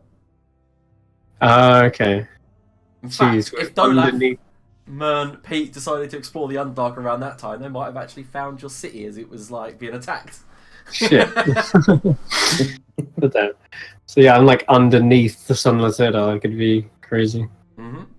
Okay, that makes sense. Why I was kind of nearby, and why Urki was around there as well. Anyway, okay, cool. So I'm going to speak up and say, yeah, I remember my humble little deep gnome city used to be built upon one of these places of power you mentioned. A well of sorts. We used to use it to fuel our magics, and well, we never much delved into it. We just knew it was a place of power, something that was worth defending, something that was worth hiding from the rest of the Underdark, because all they ever do is use power against each other. Yeah. Goddamn fucking drow. Yeah, Tumble, you remember there was a slight order of gnomes that was kind of like a secretive order that no one really knew much about, that basically guarded it, and yeah, they were a special type of warriors. But you remember Binkelwyn Smiterson, the guy that you released? He was one of them. Well, all I can say is I can confirm these places exist, and that other places in the Underdark likely have them too. And if this celestial dragon of some sort wants to mine it, well, this whole war on the actual surface just could be a ploy. It could just be laying the groundwork for something far nefarious. Does appear to be that way. These Nexi of power certainly seems like what they're genuinely after. Which is why we have to go to the Underdark and stop these. And I bet you any money they've probably placed beholders in such places to defend it. Which is why killing them is paramount, or at least turning them. I don't know. Which is why I want to talk to, and I gesture towards Phalion again. Phalion's not actually here. Oh, okay. Yeah, but the king says that's an interesting amount of information, and Lelia says, and we suspected as much. We just didn't know the locations and what they did and what they are. They could all be different for all we know. But you say yours was a well of magical power. Exactly. This is exactly what this thing is after, says Nelia. She sits back down. Oladar goes, "Why don't we just send an army in, slam?" And then an army into the Underdark. Yeah, Tumble, you know the logistical madness to that. That's not gonna work. We need a tactical strike team. Falador kind of like stands there and he's like staring at you, Tumble, but past you. And he goes, "What's going on over there?" And then all of you turn to look out the window, and it was evening, and the sun was just setting. But suddenly, all of you kind of stare out, and there's a strange phenomenon outside in the sky. Oh shit. Yeah, well, there's a lot of oh shit moments. I'm going to stand up Ali Aiden or it's the end of the world. That's what I want to say. And as you guys all stand up, and even the king stands up, you see out in the distance, there's a darkness in the sky, and you see stars glittering, all in this odd shape that's just kind of rushing across the sky, and it fills the entire city in darkness. Suddenly the lights in the room are snuffed out, and around you wisps of smoke begin appearing in the throne room all around, and people begin floating up through the floor. Immediately the doors swing open, the guards rush in, your father just brings up a shield automatically, and as you do, you see all these hooded figures, and one of them looks up and goes, "You couldn't think you got rid of me that easy." And then Ungai draws a blade from his back, and then immediately everyone begins surrounding the king, including Nalia, who's like, "Give me my great sword!" And the caller out there is like, just drops it, and that's where we'll end today's session. Oh shit! These guys get around. Fuck!